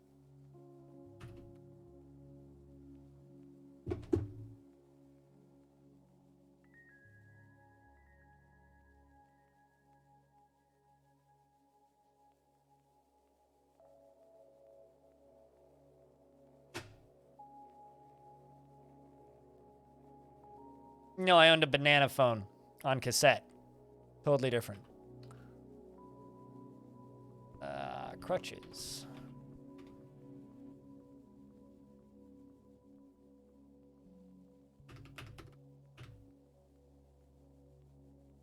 But the two cassettes I've bought most recently are this one, back in August. It's Tibetan Miracle Seeds. Inca Missiles. Pretty good tape. The other one that I have is Boy Harsher. Which is The Runner. Original soundtrack. There's a purple tape.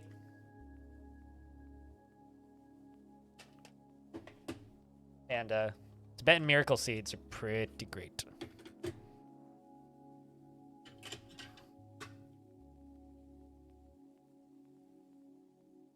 Here's a better shot, probably. Dwarf Fortress is saving, so you're not even missing anything.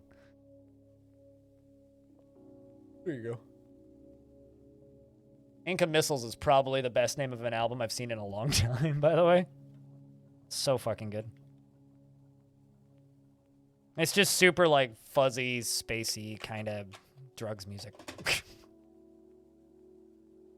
It's just like, so you heard something Grateful Dead. Also, yes, always play Dwarf Fortress with a mouse.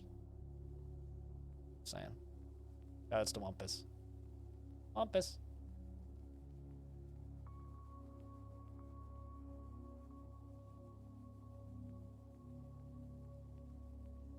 Isn't that the music group with the really expensive pressings? So I figured out why their shit's really stupid expensive sometimes. Buzzed Up Records.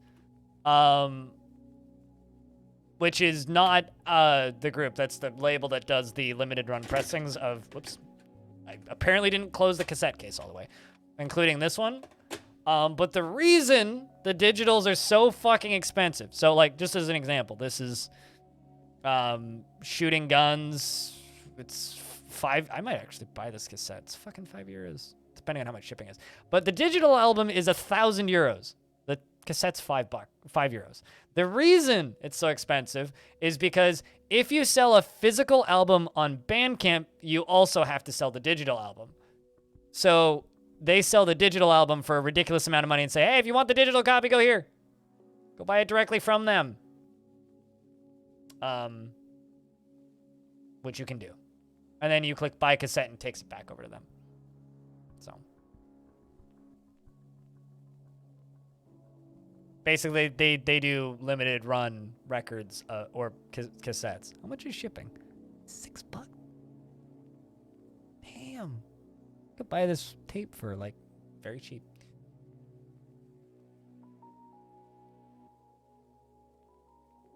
So it's this tape cost me like $11 or something. But the digital for it, if you buy it from the label that did that pressing, is 1,000 euros. So don't buy the digital. Just buy it. And I have access to the digital because I bought the physical.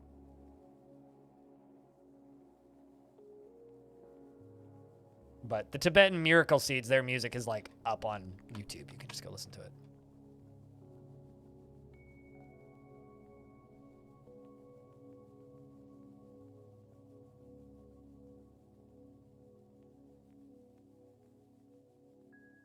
So, for reference, I would never spend 1,000 euros on a tape. Okay? The most I will spend on a tape is like $15. Tops. And that's like pushing it.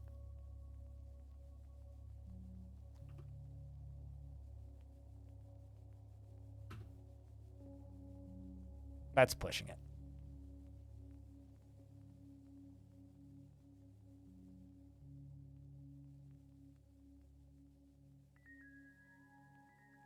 Also, this is just the streamer selling out for a second. This is my last stream of the week. And streaming is the majority of my income. And the leaderboards kind of show how much I've made this week. If you want to support the stream, it only costs you like $5 in bits, which is like $8-ish to get number one on that leaderboard. That's just the streamer selling himself out for a second. Also, if you want to have little sound commands, which you might hear sometimes, $7 a month on Patreon, which is how I do this stably. All right, sellout segment is done. Stream can continue now. But yeah, no, I've like the most money I've ever spent on a record was probably the Risk of Rain record, which was like €50, like $90 after shipping or something. But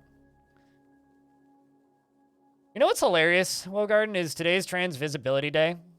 So, you know, trans rights and all that jazz. But like Twitch is like, yo, it's Mod Visibility Day, which is like kind of weird, actually.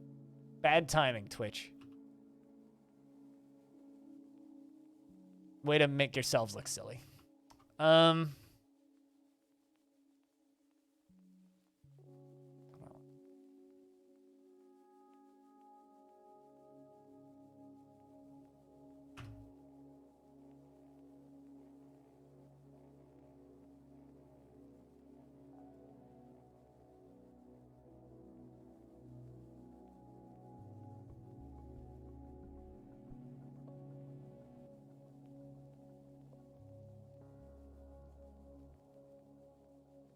Thanks for the 95 cents, Orange. Appreciate you.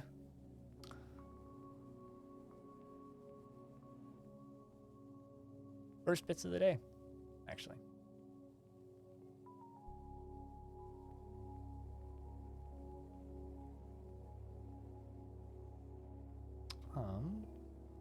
That's the Kimberlite. That's what I'm looking for.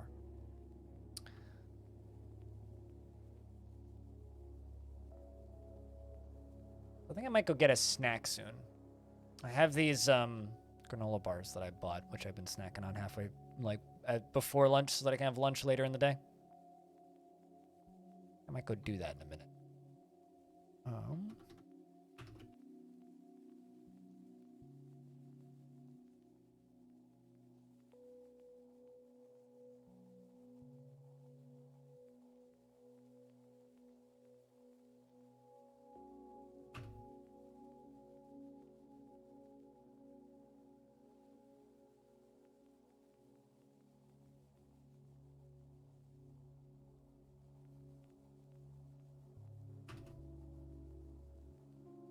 Bring in more of them purple blocks. Does that look like a circle?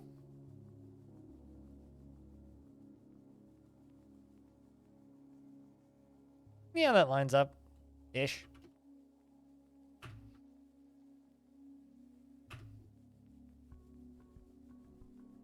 Your doctor wants you to snack more?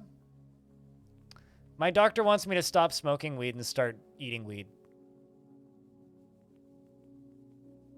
Which makes sense, I think. Canadian doctors, yo.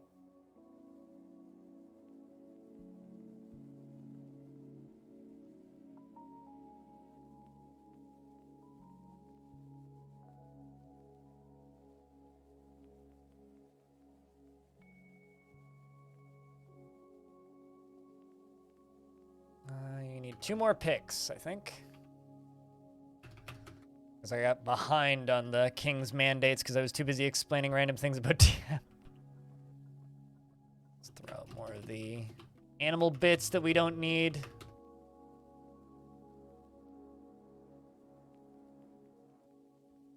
I will have you know I don't even smoke. I use a vape, and I vape it through water.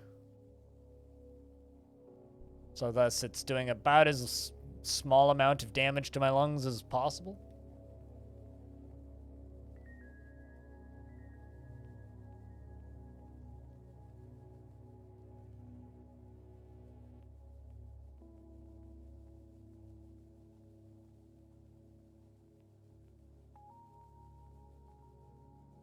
Which is about, you know, as healthy as I can be as somebody with bad habits. I'm gonna go grab me a snack bar. I'll be back in a sec. I'm also gonna put these tapes away. So 2 seconds.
Through a bong. But any water percolator will do it. Uh-oh. Someone tantrum. I think, did anybody die?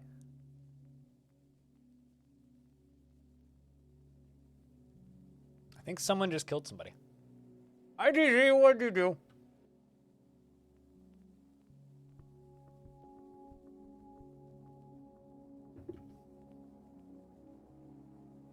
Well, that's suboptimal.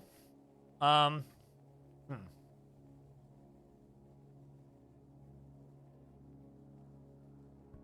satisfied after yelling at somebody in charge, but horrified after seeing Errol die. Well, yeah, you killed him.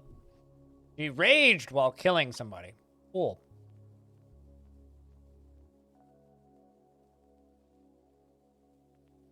I don't use carts. No, I use a... is this going to become a smoking stream now? Because I can go get my pipe and show you what I fucking use if you like. But no, I don't use carts. Carts are disgusting. I use dry herb.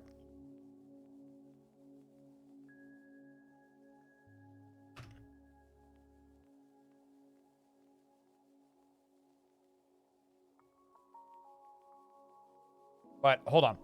I gotta check. Where are you?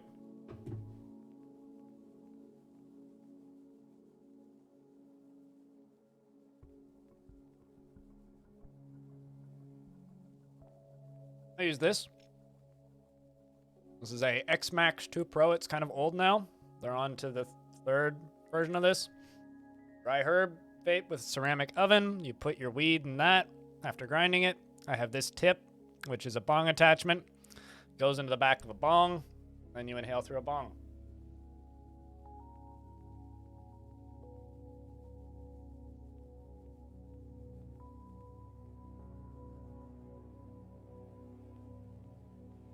The only time I'll use one of those oil vapes is if I'm traveling, because I don't like bringing weed into, most bongs are portable. I don't like bringing, weed across borders. So that's the only time I'll use the vape cartridges.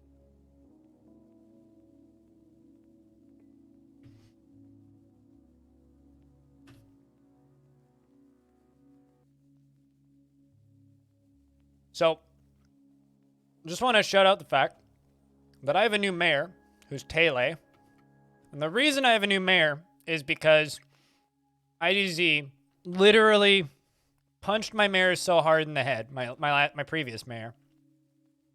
Punched the mayor so hard in the head that it caved his skull through his brain. Specifically, the woodcrafter punches the mayor in the head with their left hand, bruising the muscle, probably in their hand, and fracturing the skull through the cave spider silk hood.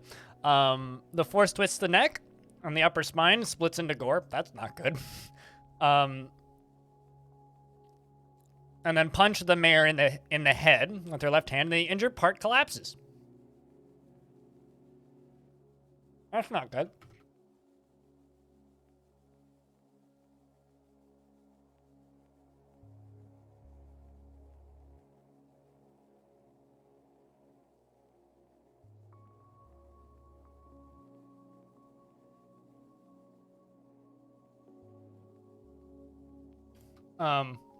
Yeah, it looks like the mayor's already been put away because there's just like all of that blood right there. Kind of sad that I missed that. That was while I was grabbing my snack. Well, congrats to Tele, who is now our mayor.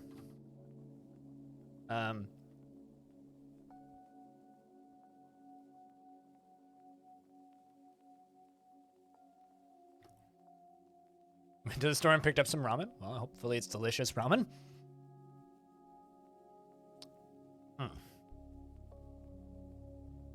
But you have a good night, animal.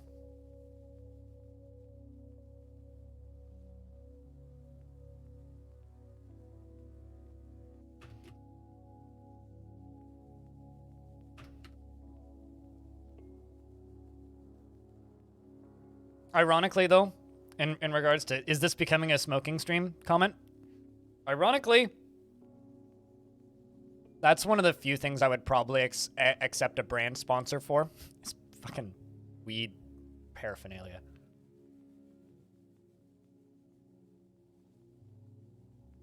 Specifically because dry herb vaping is the way to go with that stuff. Your greenest option, it's your healthiest option. Obviously, it's like a sliding scale of like, you start at unhealthy and you get more unhealthy, but Just the least harmful option. You know exactly what you're taking, unlike those cartridges. The reason I don't like the cartridges is you don't know what you're taking. It's like whatever whatever fillers and flavors and colors they decide to put in that stuff. Of course, like you can buy very clean stuff, but it's still like you still don't know what you're taking. Me too. I wish it was legal where you're at. It is legal here. Just runner.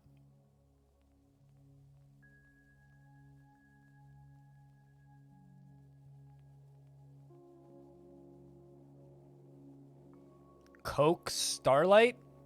I'm assuming that's like a vape cartridge or something, Garden, but in my brain, that's just like cocaine.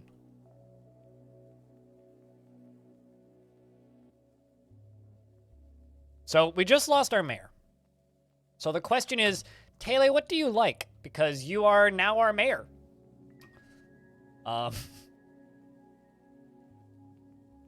Like cow hoof? Please don't ever ask me to make you a bed out of cow hoof. Scarlet, low boots.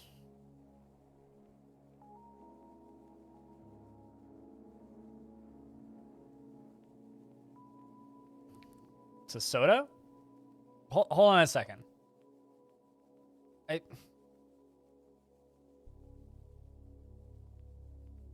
If you don't drink pop, why did you buy pop? Like, you don't drink pop. I'm reminding myself why I don't drink pop while drinking a pop. Why didn't you just not drink pop and, like, skip steps? This seems like reminding yourself why you have a good habit by breaking the good habit. Caught your eye? You telling me that you were walking in a store and a bottle of pop reached out and grabbed your eyeball? That's some Dwarf Fortress shit right there. That seems like successful marketing. You fell for marketing. Amazon.com Coca-Cola Starlight bottle K. Okay, so Coca-Cola Pink Edition. Still Coca-Cola. Looks pretty.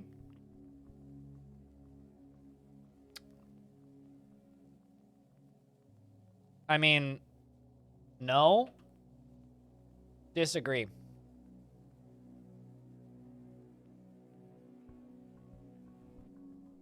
Read reviews. Yeah. Feel you there. It's bad. It looks like a sex toy. I mean, you could use any bottle of soda as a sex toy if you try hard enough. Come on. This is called committing to the bit. Just take the cap off first. You don't want that getting stuck anywhere. Pro tip.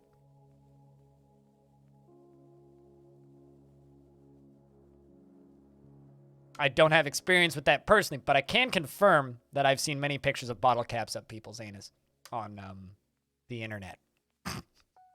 So, specifically like those nice x-ray slash like CAT scan pictures of just like person with like screw like up in their lower intestine.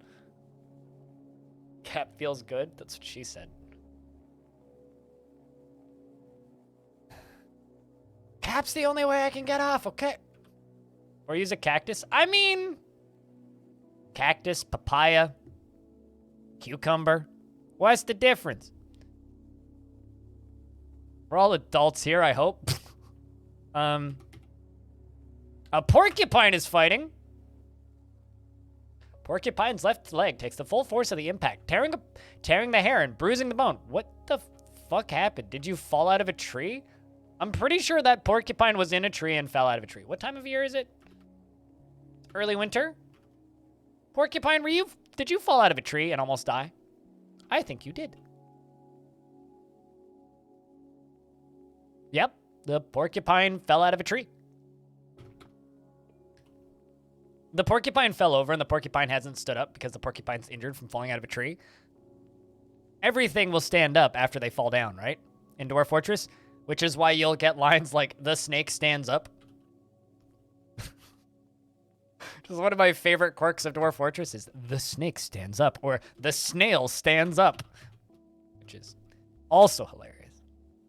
Conversation is uncomfortable. You're uncomfortable. Probably because you're using a Coke bottle as a sex. Anyway, moving on. Coke at 37C? What, boiling Coke? You know, there is actually one legitimate use for Pepsi and Coke. As part of marinades. I don't eat meat very often, right? Generally not something I consume. But my fucking God. Marinate some pork in Coca-Cola. Mwah! It's wonderful. As part of other, you also put other sauces and spices, of course, in there with that marinade. But like, seriously, a little bit of Coca-Cola in there too, like half cup of Coke. So good. It's like, who needs brown sugar in your marinade? Just fucking put Coca-Cola in that shit. It's like, I've bottled like, I've bought a bottle of Pepsi. RC Cola, yeah, that'll work. I've bought a bottle of Pepsi and a bottle of alcohol-free beer at the liquor store before. The guy working there was like, what the fuck are you doing? I'm like, going home to cook dinner. And he looks at me and goes, oh.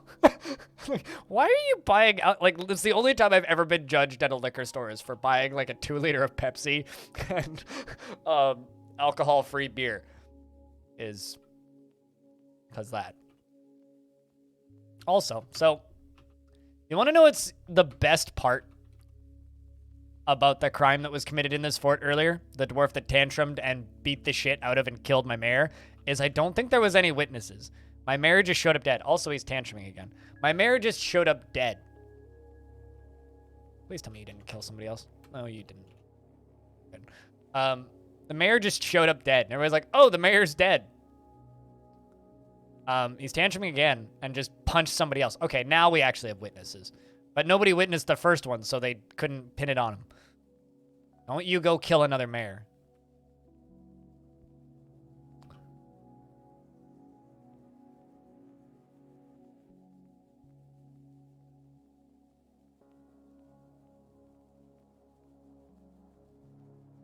Long live the mayor. We have a new mayor, yes. Tele B is now the mayor because Errol, who'd been our mayor for ages, got killed by IDZ. As you can see, right here. Killed Errol. Guild lenses, who also I actually need to make a statue for.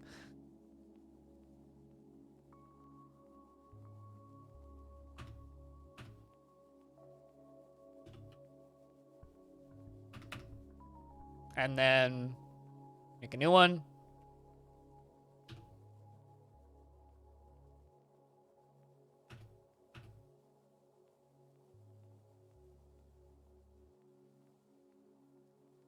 And one of you.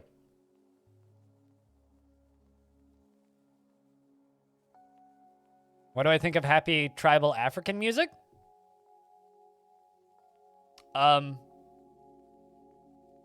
empty? Is this sudden change of subject? I already tried to change the subject by talking about pork marinades. But why are we suddenly talking about happy tribal African music? I haven't listened to any recently, so I don't have anything to say. This is my actual honest take. Yay, disorderly conduct. One witness.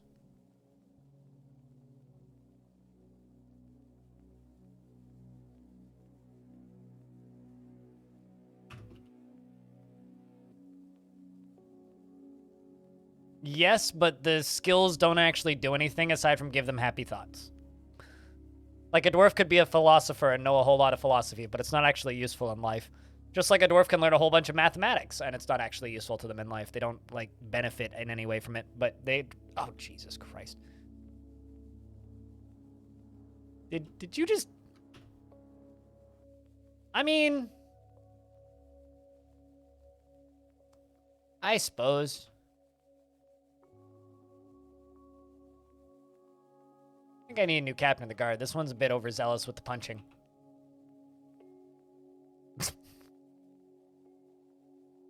I mean, he did kill somebody, so... IDZ was joking yesterday about, oh my god, I'm still alive. Anyway, about that. That's IDZ's mangled corpse. Because the captain of the guard decided to punch the woodcrafter in the head with his left hand, and the injured part collapses into a lump of gore. That sucks. I feel bad about this. Captain of the guard punches the woodcrafter in the head with his left hand, bruising the muscle and shattering the skull. All right, so I know it's your job to beat dwarves up, but I think it's time for us to put you into a new career because you are too efficient at your job. So let's give it to Zitsuki, who's a very well-behaved dwarf.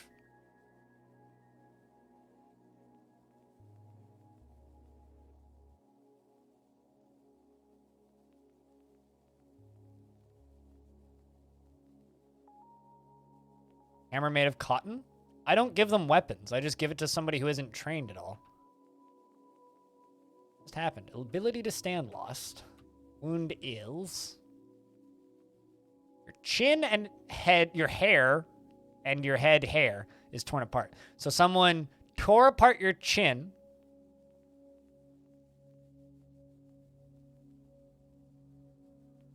No, tore out your beard hair on your chin.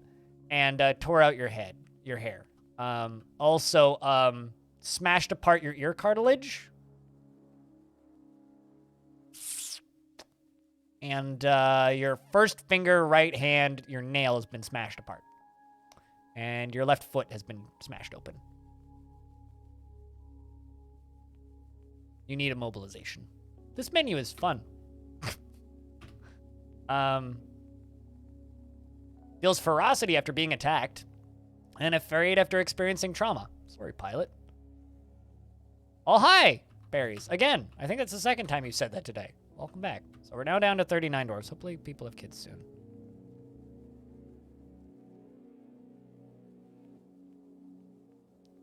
As long as your doctor isn't putting their blood and urine on you as a test, and it's taking your blood and urine. I mean, I do that once every 3 months. I give 4 vials of blood and a vial of urine for them to make sure that I don't have cancer still, and for them to make sure that I do still, in fact, have diabetes. Both of which are generally true. Now you're going to go report the crime. Well, fortunately, he already paid for the crime, hence the corpse there that's being hauled away.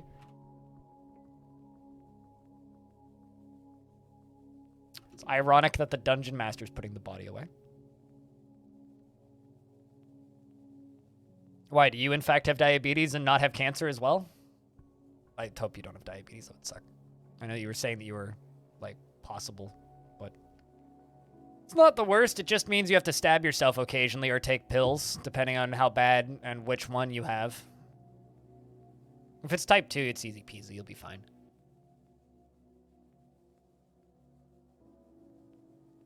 I talked to my father. Is this love? Don't love your father that way, Dwarf. That's weird.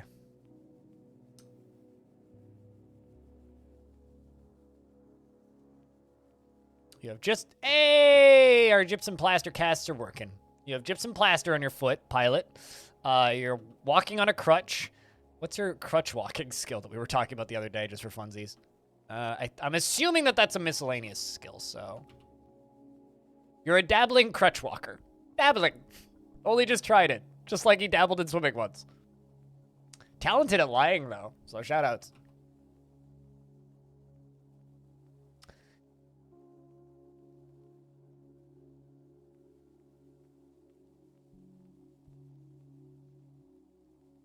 Are you urinating 14 times a day? Because at peak, right, when I was it's TMI, I guess. When I was at peak,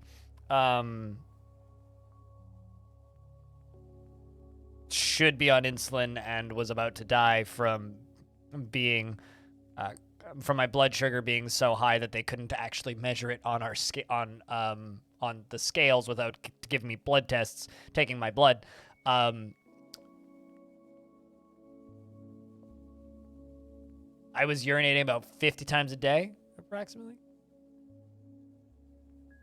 Give or take. That was a fun week. Fun couple months, actually.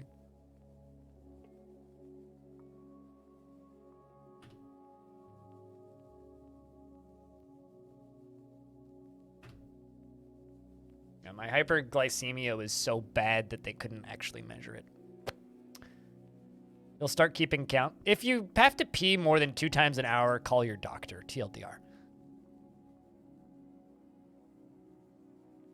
And just go get a blood test.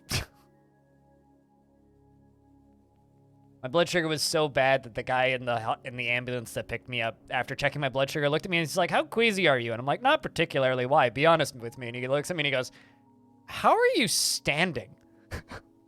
It's literally just like, "How are you walking? Like, you should be unconscious." Well, I guess I have very high willpower. And he goes, "You must. That's impressive." Hyperglycemia is no fucking joke.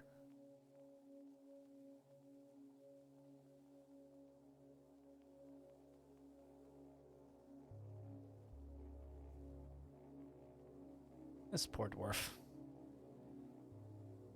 Sure, you'll heal up just fine, though.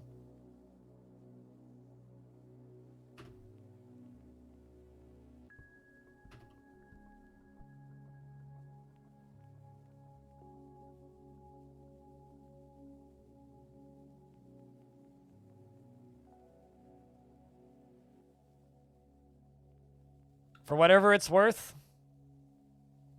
it's not that bad. But get a therapist. Mental health of diabetics is not great. This is coming from somebody who says, fuck therapy. I hate therapists. Don't get along with them very well. Everybody's like, oh, it's just a matter of finding the right therapist for you. Bullshit. But, you know.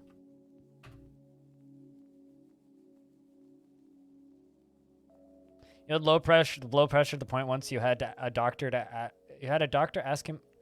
You had low blood pressure to the point where he had to ask the doctor ask him if he was alive.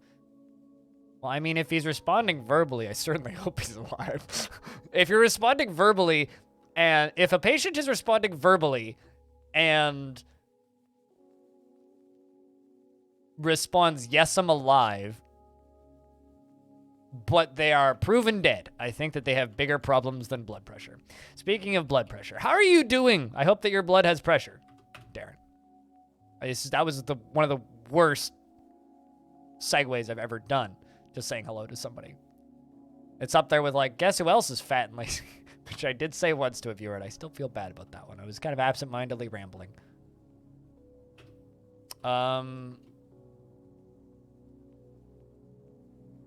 This is one of those days where it's like I'm either hilarious or everybody is just slowly backing away from my stream. And there's like no in between. Yeah. I hope that your dad has sorted out that issue, Mr. Runner.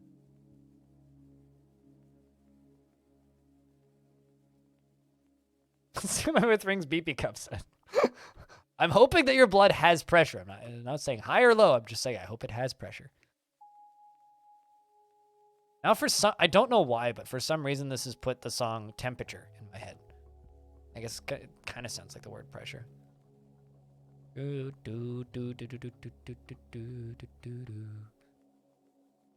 a terrible song. I heard it recently because a friend of mine uploaded a YouTube video with that song in the background. I was like, that's going to be stuck in my head now for the next 6 months.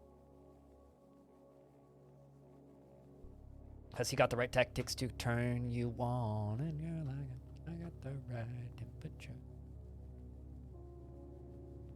Bad song. It's like yesterday was fucking Finger 11 was stuck in my head. Now I got this. Every day it's something new. Never boring. Bismuth. Bronze. That's what I'm putting there. Double check. Yep, it is yellow.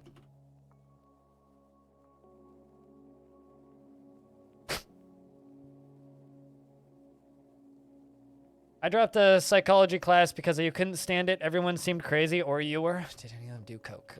They probably drank coke. Unrelated to doing coke, but, you know. Someone in chat was drinking Coke earlier today and talking about how it was bad. So, you know, it's a pretty common habit, unfortunately.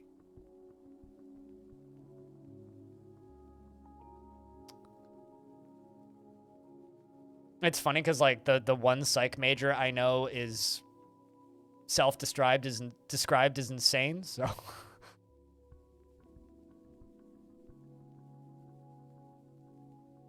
Well, that's all my yellow. Psych majors vary wildly. People vary wildly, regardless of major.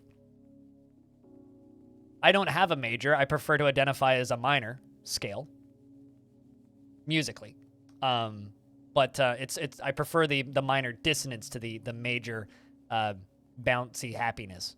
Or actually, I'm much more of a chromatic. Usually.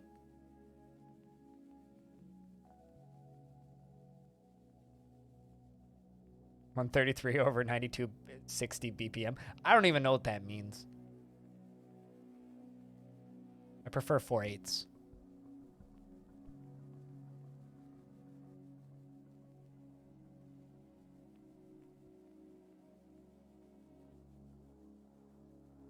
So if psych majors vary wildly, then what does psych chromatic minors sound like?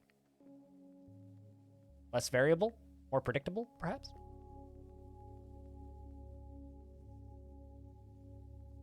These jokes will get you in trouble. This is true. This is true. Fortunately, most of them have fallen flat. Anyway, that's enough of the music jokes. I shall just go study something other than theory.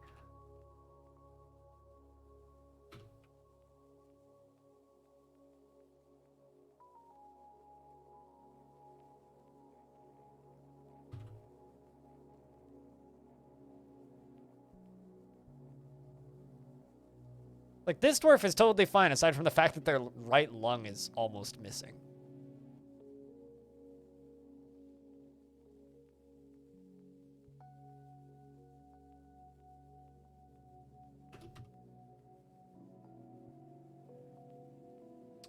One of these days, I'm going to have to sign a bunch of things because all of these keys need signatures.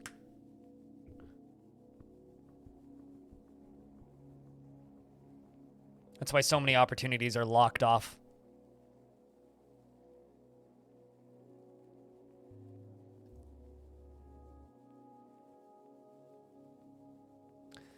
Most of the psych majors you know have some sort of mental illness. You know, it's jokes aside, a lot of people who study things in school study things that they're interested in because of life experience. So it would be logical that people who study psych or mental health have experience with that, either through someone they know or life experience. So yeah, that does make sense.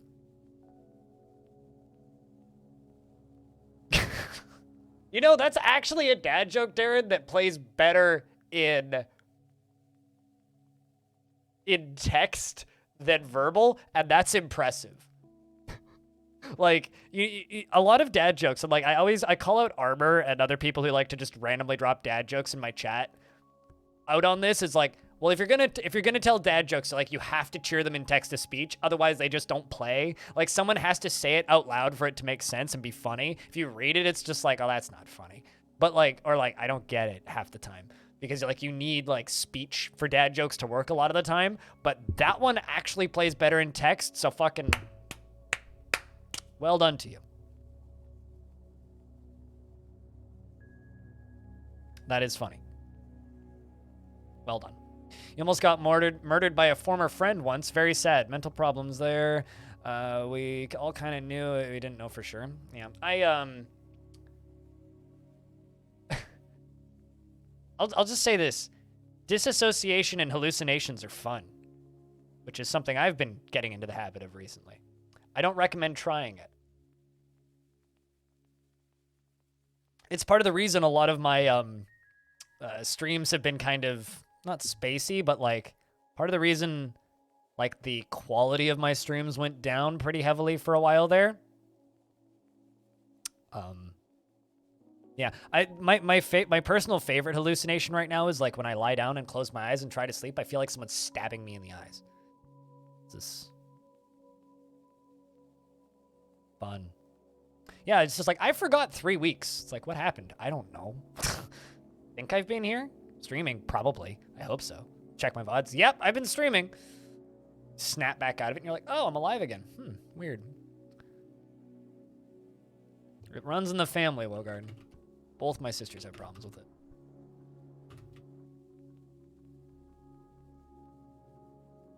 Disassociating terrifying?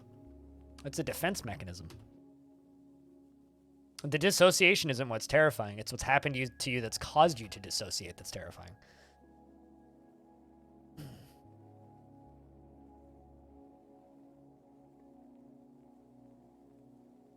Dissociating is actually a coping mechanism. So it's not that's terrifying. Entire swaths of your life are locked away in another person. Fortunately, parts of my life are locked away in another person. Fuck that person.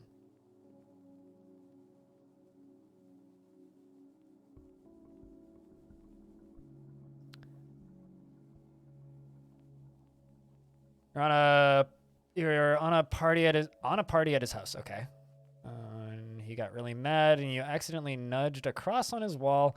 So he flipped and it flipped over and became a regular Christian cross instead of an upside down one. So he drew a knife, and another friend promptly threw him out of his own house. And it took 2 seconds, and a couple of years later, he actually started murdering children.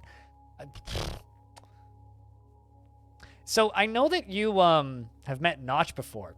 I'm just gonna pretend in my head that you're talking about Notch because that'll make it funnier to me. Because I don't like Notch.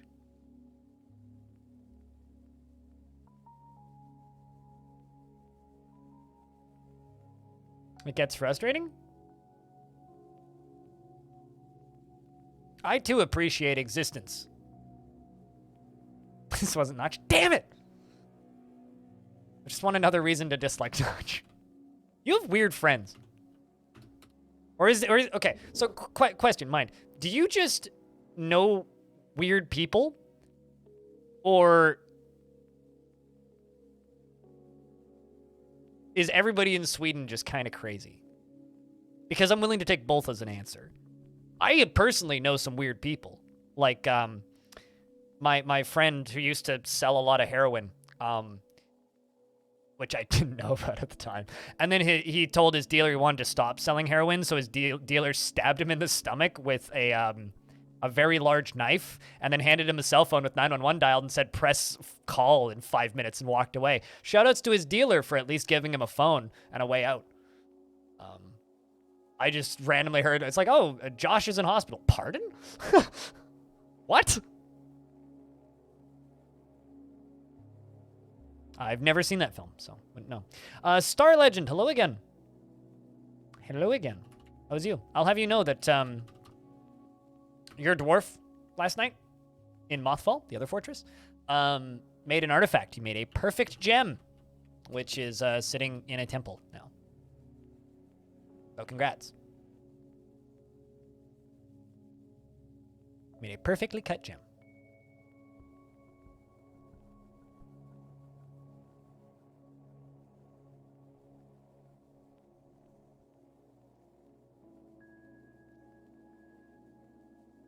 Hey! My clover seeds are supposed to arrive tomorrow. I buy clover seeds every spring, and usually roughly a kilogram, and then I go practice local terrorism. It's probably not something that's good to say on stream. I just got added to a dozen more lists. Anyway, what I do is I walk around and I plant clover seeds on public property. Because bees like it. And there's way too much goddamn grass. And clover's lovely. So I go help the bees by planting clover everywhere. I get clover that is, like, indigenous to this area, and help get rid of invasive species, like grass, by planting clover on it. My dad started it, blame him. Super easy to do, and clover seeds are very cheap. It's the best kind of vandalism. So it makes my walks more fun. I get to walk around with little medicine bottles filled with clover seeds and sprinkle them everywhere. Good fun. Just find little patches of grass where the grass is patchy and just sprinkle some clover seeds.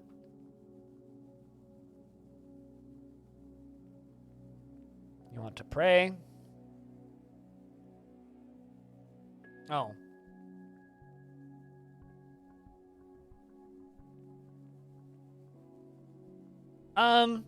No. Well, eco-terrorism is blowing up ships because they're polluting.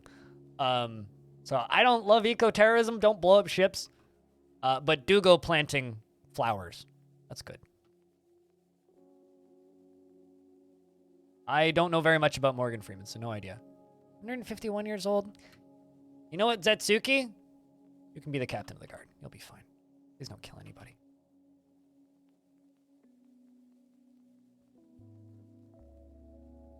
It gets dug up by wild animals. Replant them around the reservoir. My parents grow a shit ton of garlic. I have a lot of green onion and mint. No garlic though. It's actually getting like dry enough outside that I might have to start watering them again. It hasn't rained in 3 days.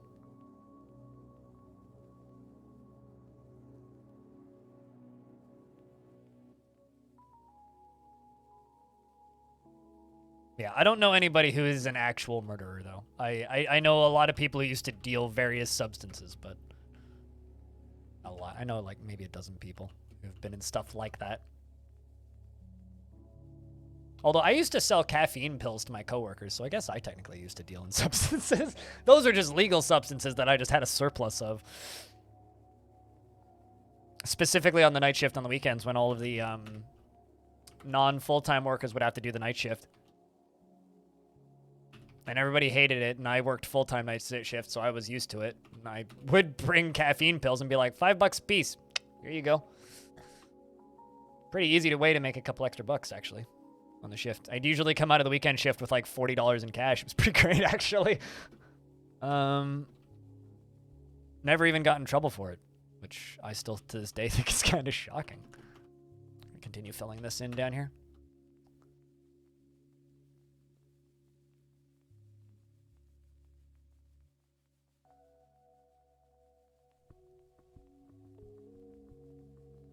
That's sad. That's the like terrifying sad truth of mental illness is the far and away vast majority of it is bad parenting. I mean, like, I was talking about Ed Gein on stream the other day, who's a serial killer who likes to make his victims into clothing, or liked to make his victims into clothing. He died in the 80s. And he had this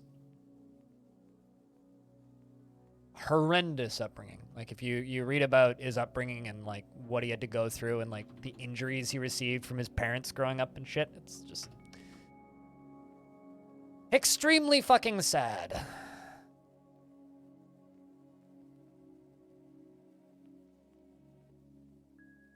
It's almost like menaces to society are caused by society. In a lot of cases.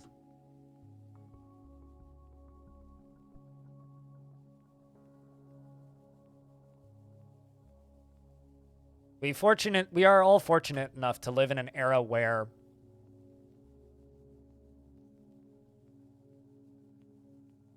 not talking is accepted as not a solution. Because that's what the solution was for the vast majority of our species' existence, is if something terrible happens to you, don't talk about it because that'll cause problems.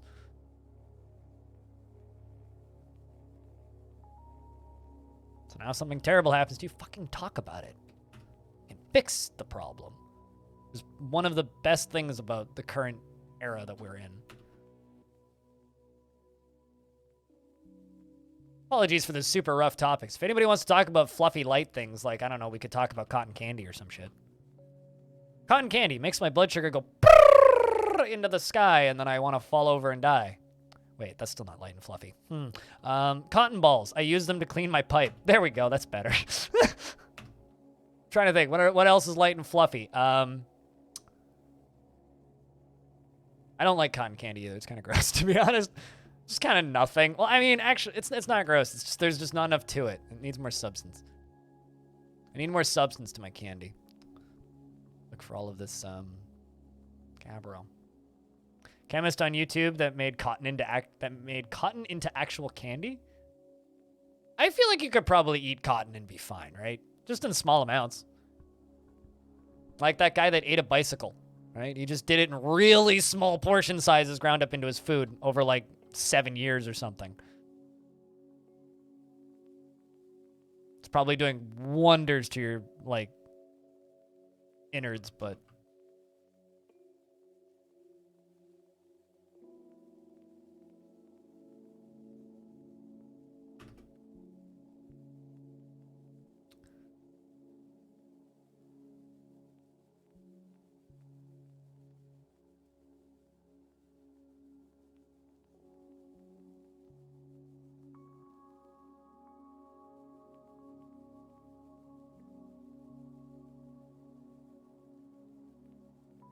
also, my chat's not scrolling. Pardon? There you go. Back at you, berries. Last thing that I saw was Troopin' Panda saying, I don't like cotton candy. Didn't scroll for some reason. Weird. Flipping my connection, maybe. Think.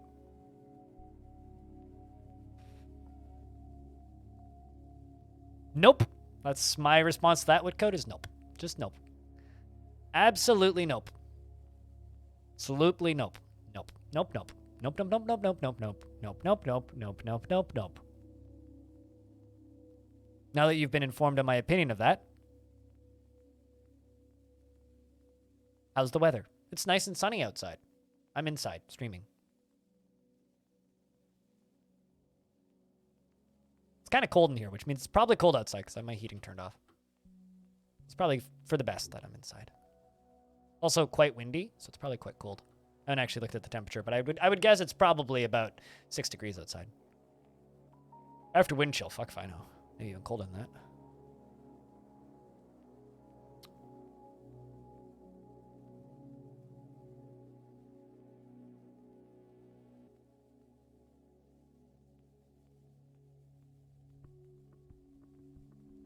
You're in New York? Why are you in New York?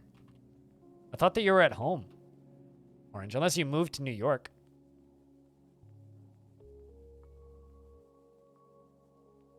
So when the fuck did you move to New York?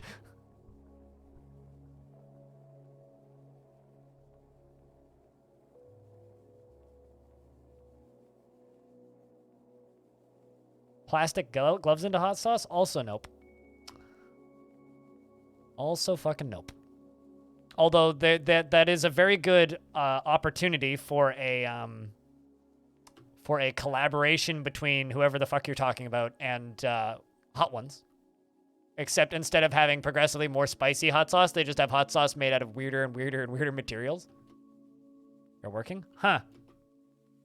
Hi, working. I'm blind.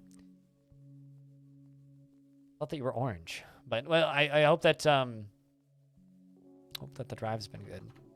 It's just because, like, yesterday you were like, I'm home. So, like, usually when you're home from working, I figured that meant that you were going to be home for a little bit. But on the road again, I suppose.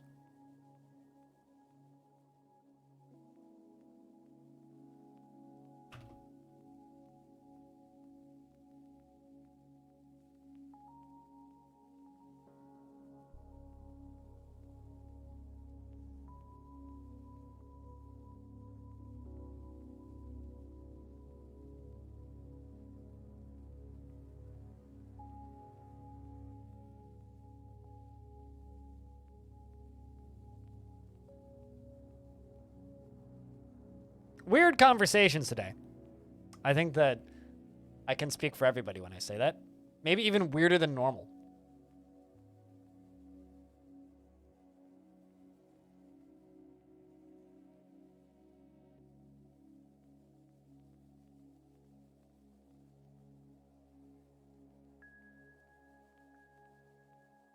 Like, actually significantly weirder than normal.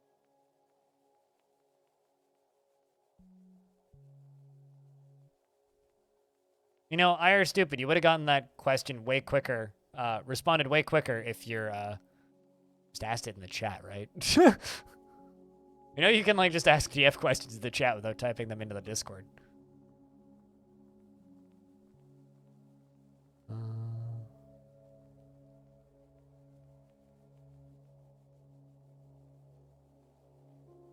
Well, how about this? This isn't really a change of subject, but what I will say is week 2 of this new schedule has been much better for my good old head noodle, but still has me money stressed. Got no response? Ask again or at me. I clearly missed it. Like, read my username again. I do miss things sometimes. If I miss questions, just repeat them. Feeling kind of dumb currently? I feel dumb every day, to be honest. Got a magpie in a cage, I'm assuming in Dwarf Fortress, and Dwarves built the cage, so it's not in the stockpile. And then you go to the cage and press QA and deselect the magpie, and the dwarves are complaining that they can't release the small animals since they need a cage. So small animals cannot be released from cages. Vermin, they need to be put into a aquarium or an animal trap. Probably also means that it's not tame, so it would fly away. So you need an animal trap to release it.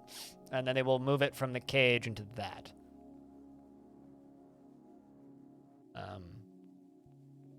But if it's a magpie, like, that's useless. Basically, they're vermin, so they are not super developed as animals in Dwarf, like coding wise, in Dwarf Fortress.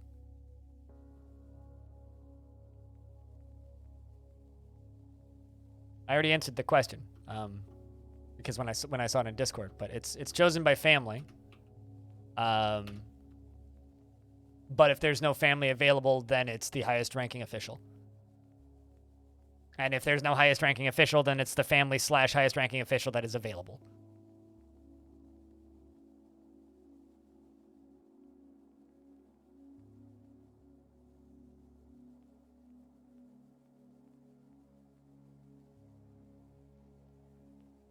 Why? Are you trying to kill a king in Dwarf Fortress? Or are you just wondering?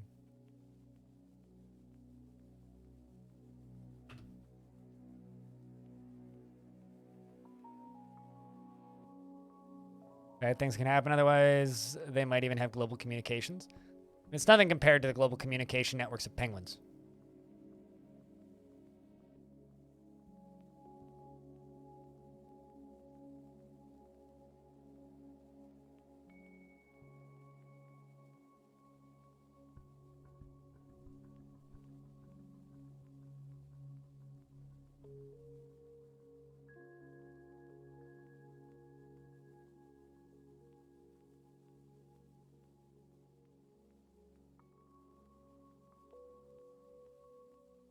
This is tedious and slow, but I don't mind it. Putting blocks away, stuff in the spots where the old mine shafts were. What time of year is it? Damn, I've only been playing for half a season. I've been paused way too much. See, a bunny with a chainsaw.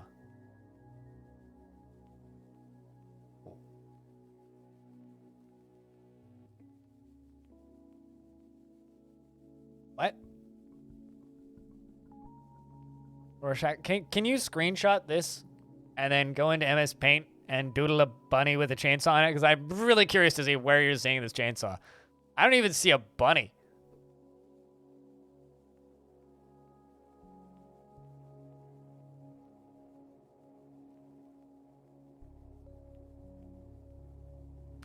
I think that this is a thing with necromancers because it's a necromancer. It's technically undead, which I think means they can't learn any new skills. You see it? I certainly don't.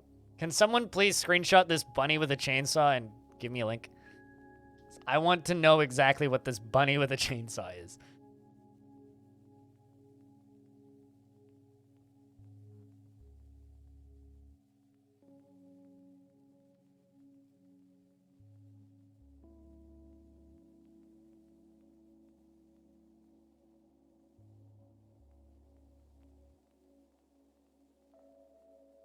Hidden ears above the lava tube.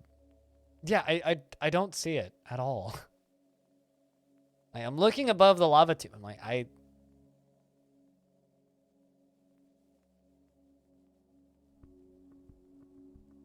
okay, maybe I see it. Okay, hold on. Like, bunny head, bunny nose, bunny feet, bunny chainsaw. See, I was thinking this was the chainsaw. So I guess that would be bunny tail.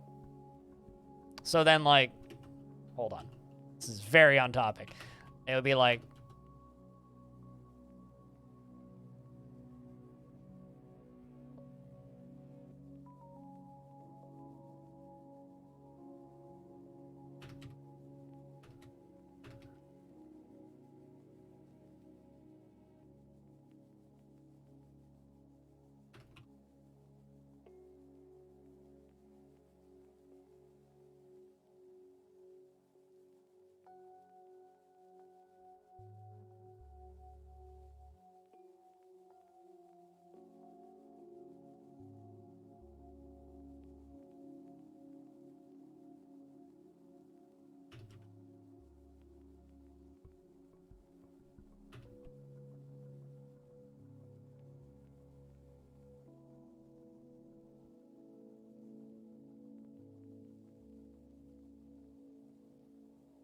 this is the dumbest bit I've done in a while on stream.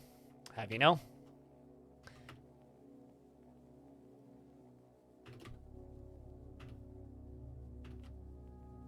There you go. This is the entertainment that you're signed up for, right, chat?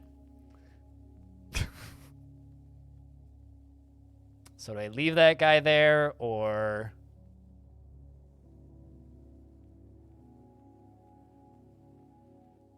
Is there a way to carry water for storage? You got some death around winter when a siege or a monster popped up due to lack of water. I have a more important philosophical question for you. Why are your dwarves drinking water? Or are you talking about, like, they got injuries and then died of infections? Because you can use buckets to fill up a pond. But you shouldn't... Okay. So you can use buckets to fill up a pond, make a zone and set it as a pit/pond. Crypt beer for stick figure. Thank you very much for the second notification, or the second resub of the day. Not the third notification that I got 95 cents earlier. But thank you very much for the second resub of the day. Cheers, man. Increasing my confidence by 0.1% that I will be able to do this financially with only 3 streams a week. Will it freeze if underground? Nope. So you can use a bucket to fill a pond, which will take a while. I recommend doing like 1 or 2 tiles, like very small. It is late winter, end of obsidian. We're about to hit spring. So that's one thing that you could do. The second thing that you could do is you can make pumps and pump water. If you have an aquifer, you could siphon some of the water out. And... Orange, thanks for gifting 5 subs. Here's, mate. Done. Don't gift subs and drive. Unless you're really brave. But, or you're in, like, I don't know, Alabama or Saskatchewan and there's nothing but flat. As far as I can see. But thanks for the 5-pack, man. Big thanks.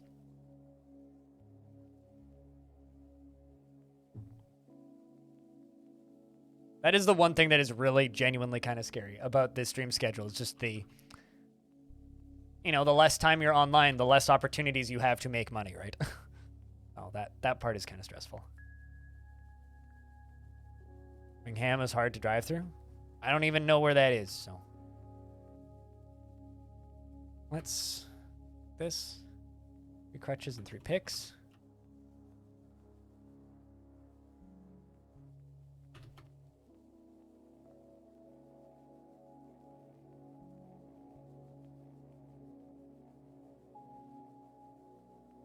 I still don't know where that is.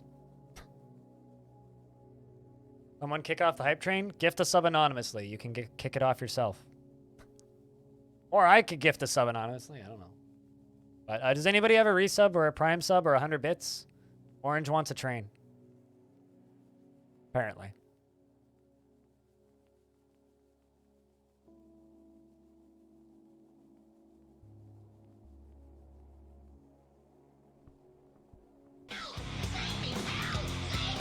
There you go.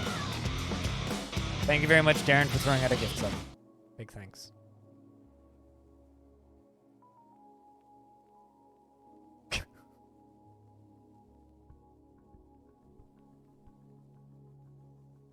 The fact this is a wonderful depiction of a bunny with a chainsaw, by the way. We even have like an eye in the right place.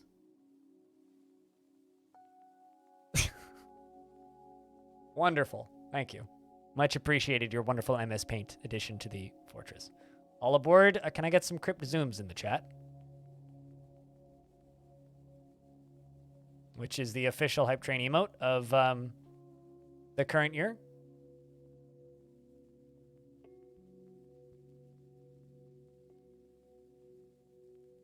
Thank you, Anonymous, for gifting 5. Cheers. Gifting subs to 5 very lucky individuals, including Jack Norick, who's actively hanging out right now. Here's to Jack.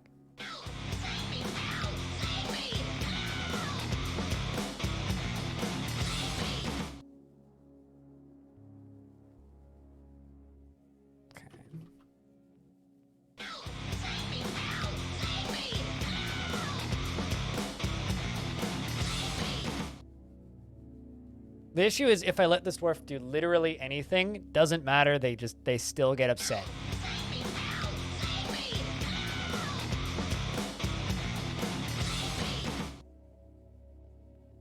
Literally can't let that dwarf do anything. The very end of winter.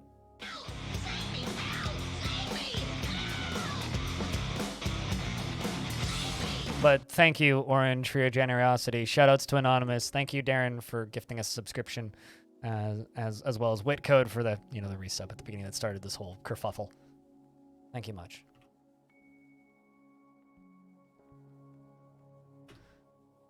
How's Tele feeling about being in charge?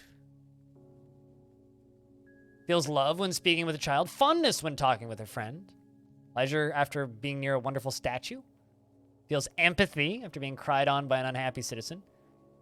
Their lover, unfortunately, doesn't live in this fort anymore because their lover is dead. Has many kindred spirits. I'm actually kind of curious. Who's the... what's kind of amazing is you can look at dwarves that are dead via the relations menu, and you can see their mind thoughts. Belinair's last thoughts were, how fleeting life is. No. Is terrified while in conflict. Afraid after experiencing trauma. Shaken after suffering a major injury. Horrified after seeing Balinor die. Sad after somebody's death. Well, that's upsetting. Annoyed after suffering a minor injury. Horrified after seeing Aqua the Third die. It's like... just distressing. Wogarden, thanks for the $1. Cheers. I guess it's literally just Kryvon's still alive.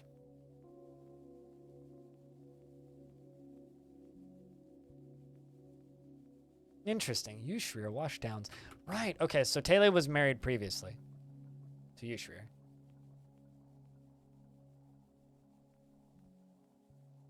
Yikes indeed, yeah. It's distressing. Not good. Suboptimal. Bad for life expectancy.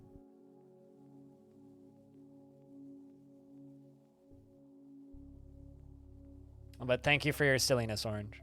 Much appreciated.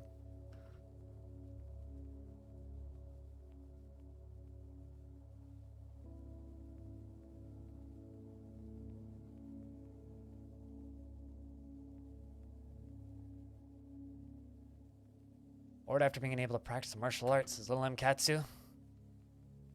Well, you can join the Bear Fighters, which is my hobby squad. Go train in that squad. Go pick up some equipment.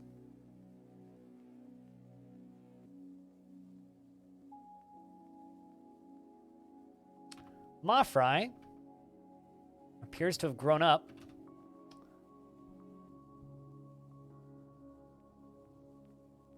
Did I ever give you tasks? Yes, I did.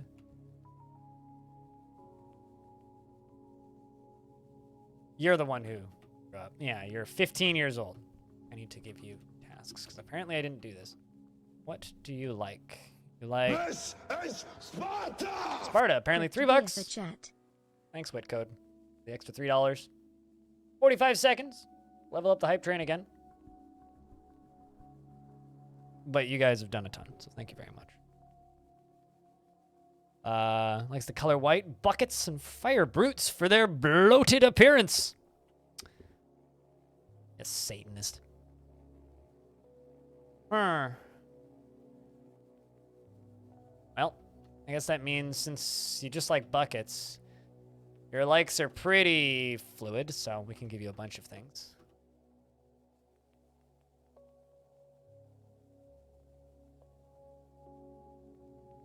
Hello, fellow Mark. What is up?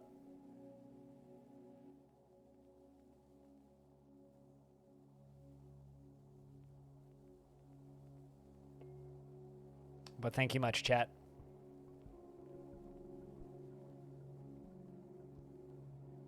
For the 12 subs and the $4. Big thanks. And shoutouts to Anonymous.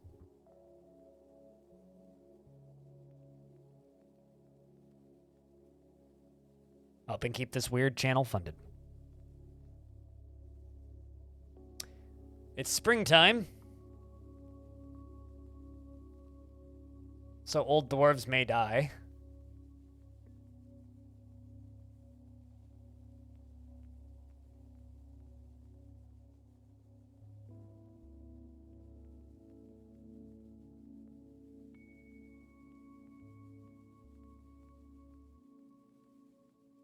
Beer, beer, beer, beer, beer, beer, beer, beer, beer, yes. Well done. Aqua, you did it. Jack, can I just get a big round of beers for just everybody who is being kind and keeping this channel funded? Just thank you. Seriously. It looks like Whitcode worked your way into the top 3. Look at that. 'Tis now the first of spring. Right, nobody died of old age. And the humans, specifically Gulo, are here with their annual tribute. I've been doing too much construction today, so time's moving way slower today. So the fortress is now 382 years old.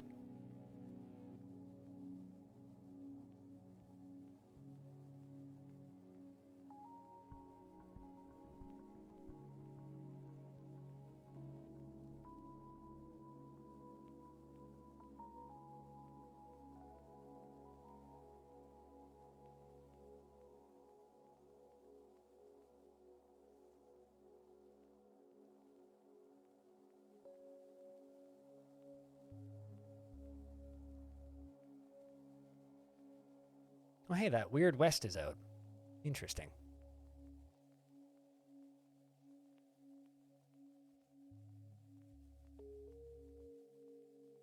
Also, the other day we were kind of throwing around the dumb idea of me potentially playing through Hitman. You know what I realized last night? Hitman's on Game Pass. How's your old Dwarf? Where'd you go? Oh, there you are. You're an elite wrestler. You were angry after getting into an argument. You recently experienced trauma. You must have seen somebody die, which is distressing, and I'm sorry you had to go through that. But aside from that, you're satisfied after learning about biting.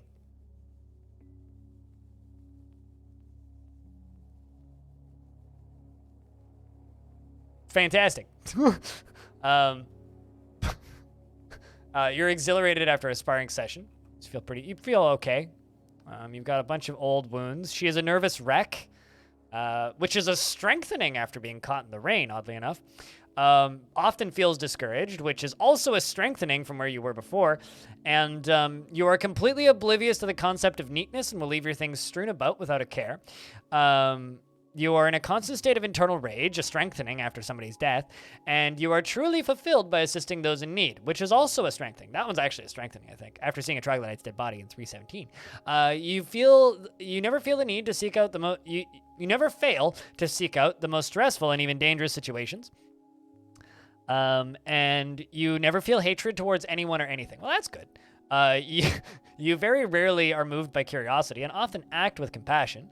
You like to take offered help and gifts without feeling particularly grateful, and you can handle stress. And she doesn't often experience strong cravings or urges, and she doesn't focus on material goods and needs alcohol to get through the working day and is a hardened individual.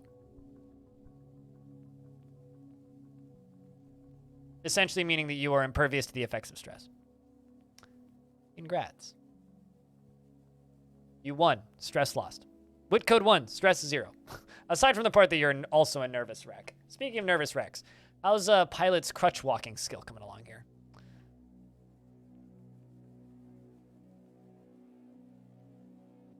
to do? C, B. Still a novice crutch walker. Come on, Dwarf. You got this. Amish, you were a Dwarf I wanted to check.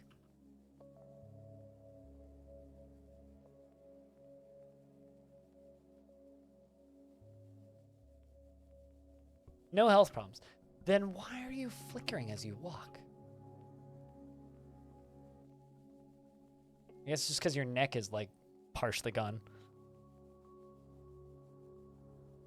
I just wanted to see how quickly they were getting better at it.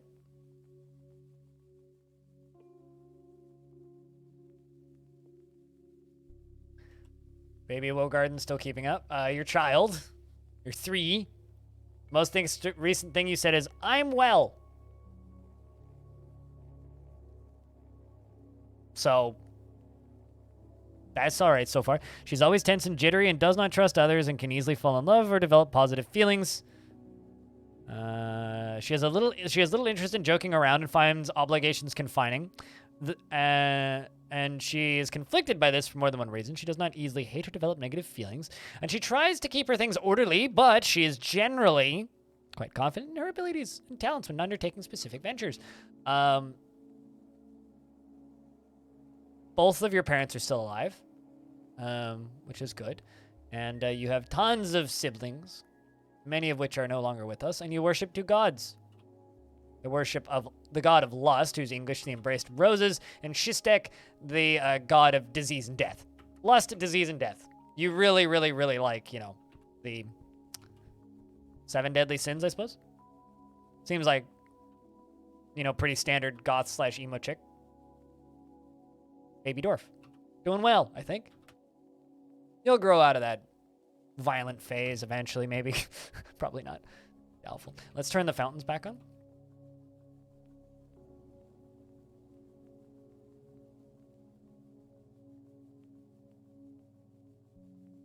Here comes Dwarf. Turn the fountain back on. There goes the fountains. Whoosh.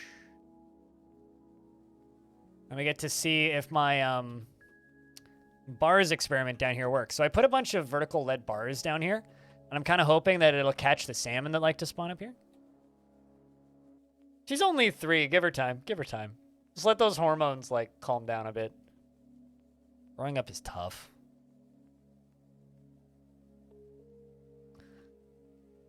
We all had a scene phase at some point.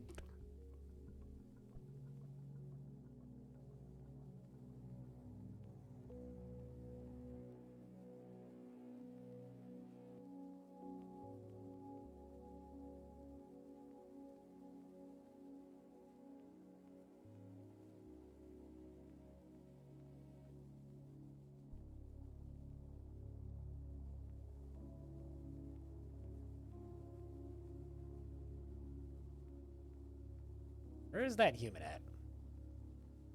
Walking very slowly, it seems.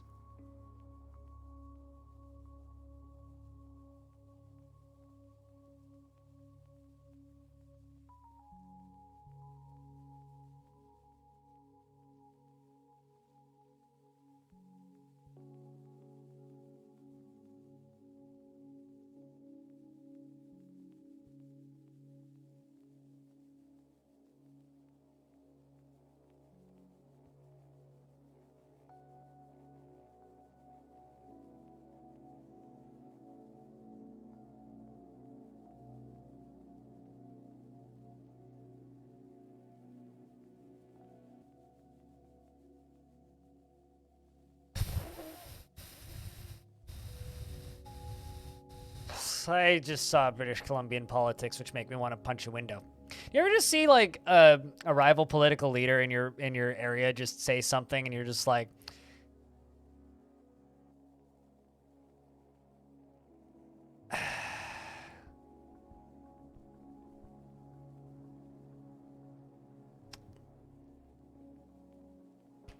I'm just gonna link a thing. You guys can read it if you want, or don't. Maybe don't.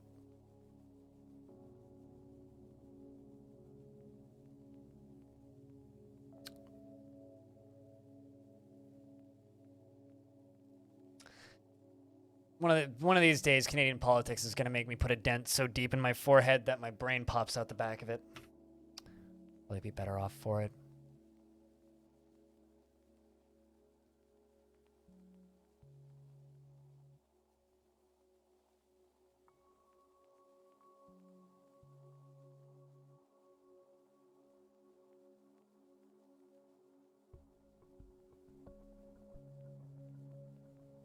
But Stone, we finally got to our delivery, which is good.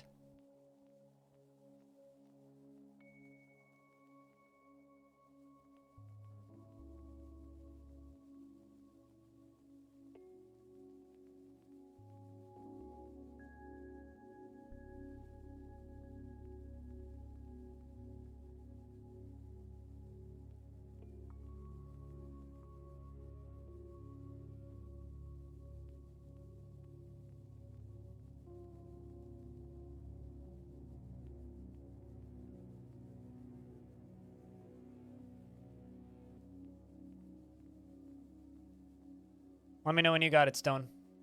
Just a piece of clay and a rope reed bag.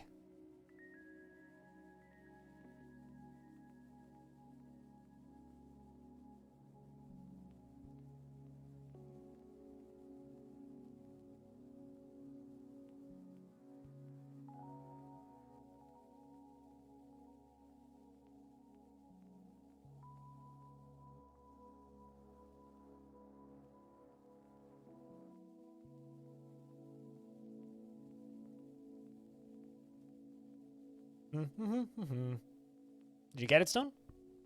I think everybody in the chat like spontaneously went to go get lunch / dinner at the same time. I'm just gonna screenshot this because I don't know if Stone's here.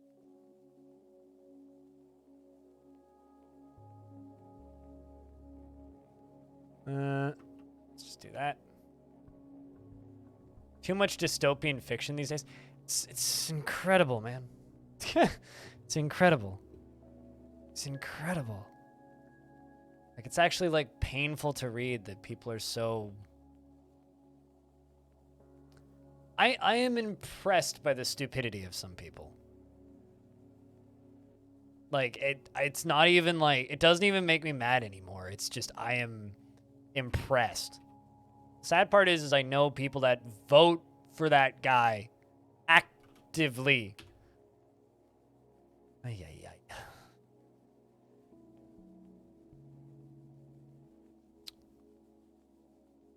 Just remember, people say that all Canadians are polite. How's all them Katsu doing? Liking that job? Learning about dodging? Well, that's good. Turn the squad off now.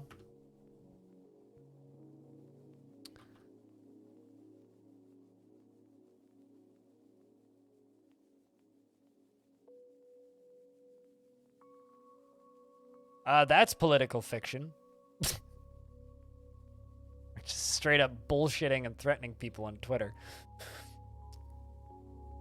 Although that's pretty common.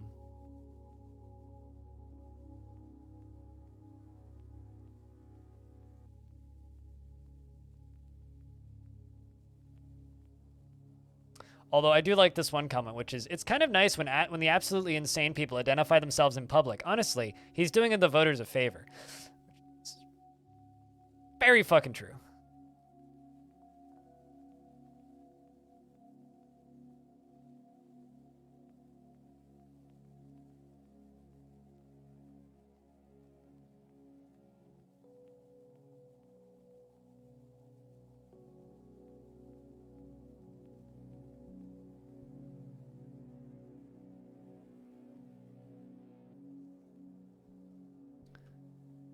But oh well.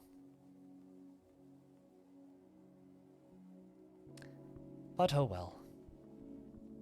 Close making demonstrations.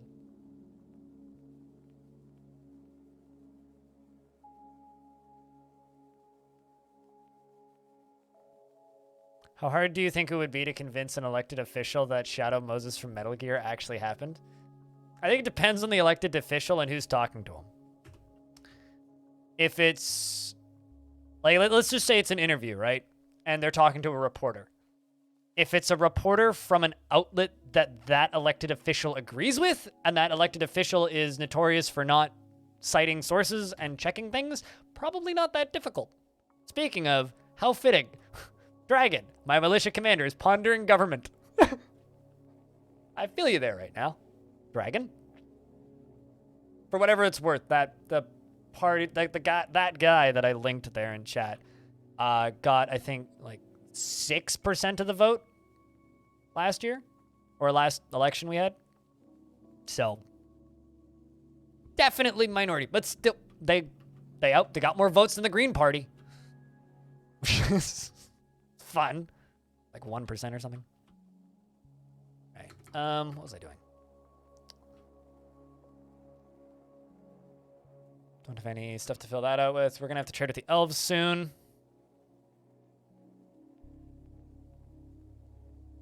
Let's just go back down and continue mining stuff out.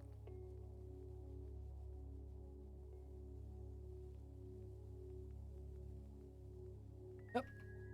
Oh, Elven Caravan has arrived. We'll just trade with them. Yeah, a concerningly large number of people.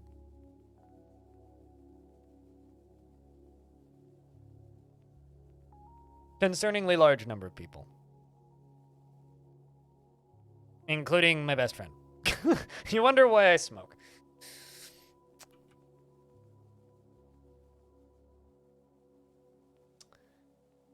All right.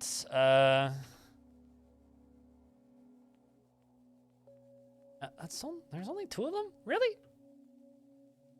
A very, very, very small elven caravan.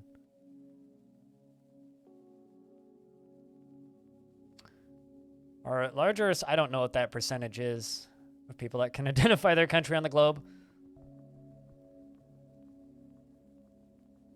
I genuinely couldn't tell you what that number is.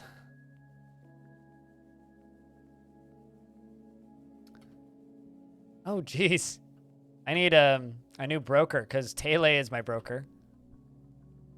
Also, Tele, my mayor, also is serving beer in the tavern. Must be a good mayor. No wonder they like him. Like, I feel like if my mayor was serving beer in the tavern, I'd like the mayor too.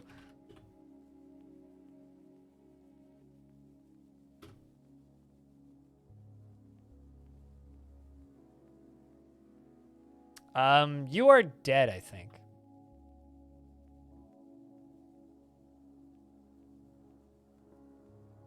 Unless you're Mar.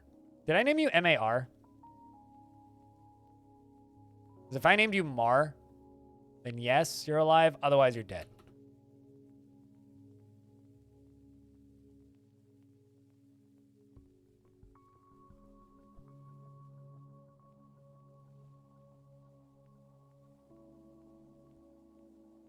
Because Mark is dead, but Mar is alive. Can't remember. If you were Mar, which I think you were, you are alive. Mark is dead, however. Also, you just grew up this year, I think. You're 13 years old. Actually, check what you like. Like lead and hatch covers and goblets. Mantises. Well, we need to give you all of the metal smithing. Also give you gem cutting. Someone has to. Those 2 basic tasks. Stone detailing and mining. You're currently a woodcrafter. As your designated full-time gig. You're doing pretty good, I would say.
I'm skimming comments on this Reddit thread just to like gain some faith back in humanity, and I like this one comment, which is just like, seems like he's off his meds. That's actually kind of a funny comment. Someone forgot to take his meds. Which the sad part is that might not be wrong. Battery should be on meds. Should just take part in the legal weed we have here in Canada. Calm down a little bit. Think about what you're saying before you post it on Twitter. You know, it's funny because like they you know, I'm gonna change Arch over here from a scribe over to a scholar because they are wanting to think. So I'll let you go think. What are you carrying? Hauling. Nothing. What do you... Oh, are you putting a book away? Yes, you are. Okay. Now you're going to ponder wind patterns. Let's see how you feel about pondering wind patterns, Dwarf.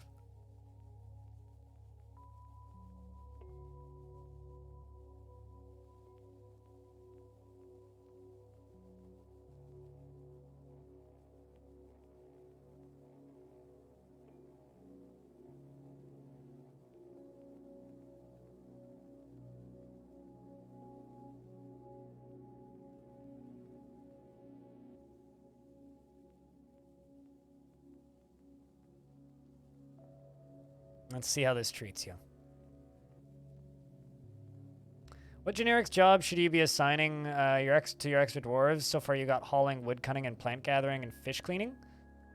Well, so fun fact, you can either give them mining or wood cutting. Wood cutting is not a super important job, in my opinion. I think you only really need 1 or 2 woodcutters in a fort. Mining, I would say, is more important than wood cutting, unless you're doing a surface fort, and even then. But for me, like, the jobs that I just assigned to a new dwarf, when they can do jobs, like, let's just use this dwarf as an example. I just hit Shift Enter to do all of them. All of the other jobs, which is just architecture, alchemy, cleaning, lever operation, road building, and construction, basically. All of the hauling gigs, which is just hauling everything. Those are kind of like mandatories, but I usually give every dwarf at the very least feed and recover wounded. So, like, if somebody gets like stabbed or injured or something, then the dwarves will bring food to them and recover them. And then after that, it's just up to you. Like, those are kind of like the only mandatory ones. Like, if we're just talking like random peasants and such, most dwarves want to do some sort of crafting, so give them some sort of craft or metalwork, depending on what your fort's doing. At that point, it just kind of comes down to whatever you're currently working on. So if you are making a very specific fort that has very specific crafts, then give them that specific craft, or you could look at their thoughts and see what kind of materials they like and what kind of crafts you're using in the fort, and give them crafts that are related to that material. It's really up to you at that point. Kind of the world's your oyster. But generally, for me, as long as the majority of the dwarves have hauling, we're good. Also, chat investments are open if you want to invest your tickets. No problem. I forgot to... Didn't. Swear that I just did that, but...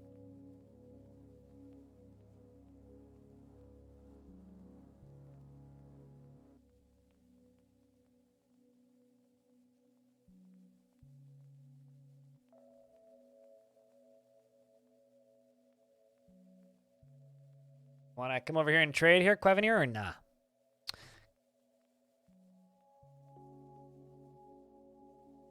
I suppose you don't. There's a...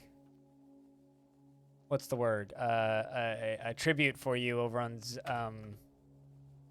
There's a tribute for you over on the Discord. I'm assuming something happened to your computer. Hopefully okay.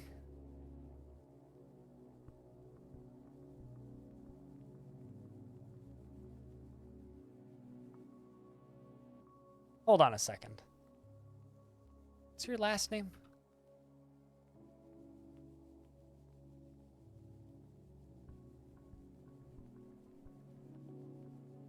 Okay, misread something for a second there. I was very perplexed. I thought... Not what I thought it was. Wrong last name. went, I'm gonna stop working. Oh no! Did your internet go out or did the computer crash or something? But welcome back.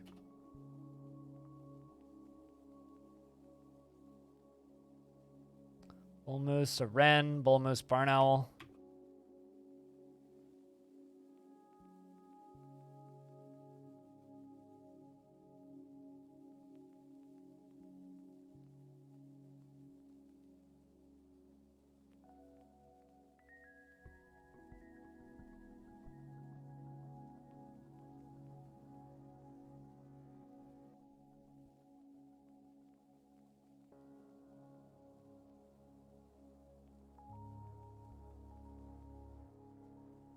I wanted to help you get more use out of that flat. I mean, the flat crypt blank is pretty good. I'm not gonna lie, it's pretty good.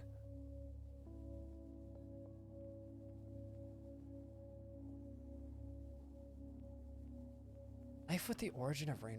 Who wrote this book?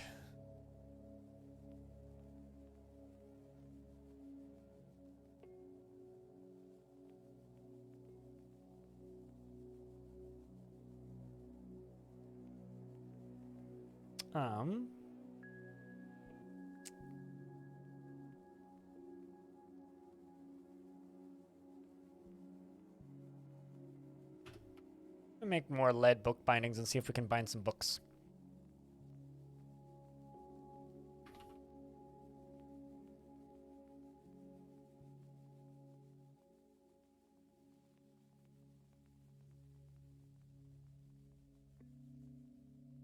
Since here it's working. I mean, it'd be weird if you were here and it wasn't working.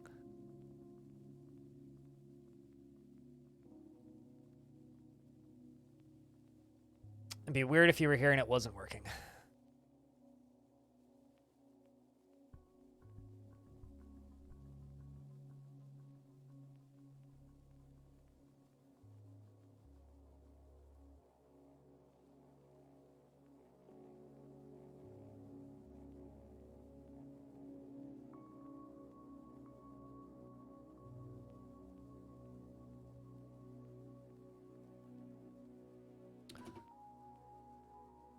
Performing a dance, fuchsia velvet. Also performing a dance.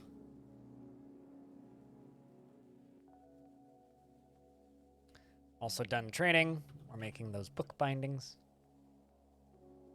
Odd place to get lead bars from. We've got tons underground.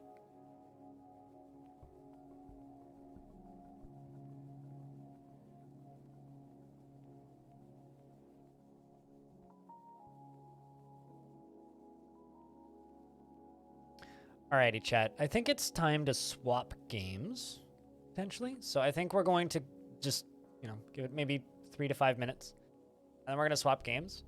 I'm thinking we're going to stream some more Quasi-Morphosis. I want to try streaming some more of that. I streamed a little bit of it previously, but I want to try streaming some more of it. And I got other things that I want to do this evening, so there's going to be some more variety this evening. But I'm thinking about that, and then if that doesn't work out, then we'll try some more Pixel Dungeon. Because I've been enjoying streaming Pixel Dungeon. There's like a decent number of people that tune in for it. It's fun. So we're going to go do that, I think. Maybe I could go grab lunch right now.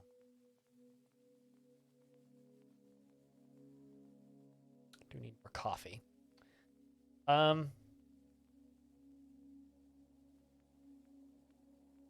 last time I got a snack today, somebody died, so...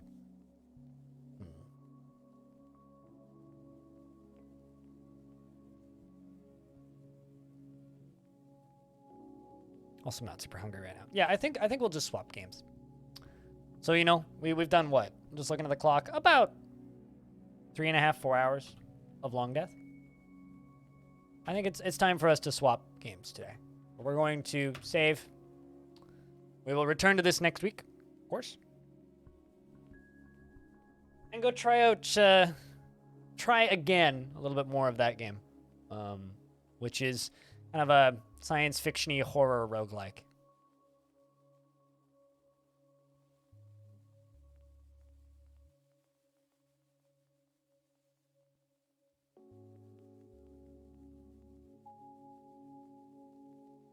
Nom of the surprise bop? Pardon? The what?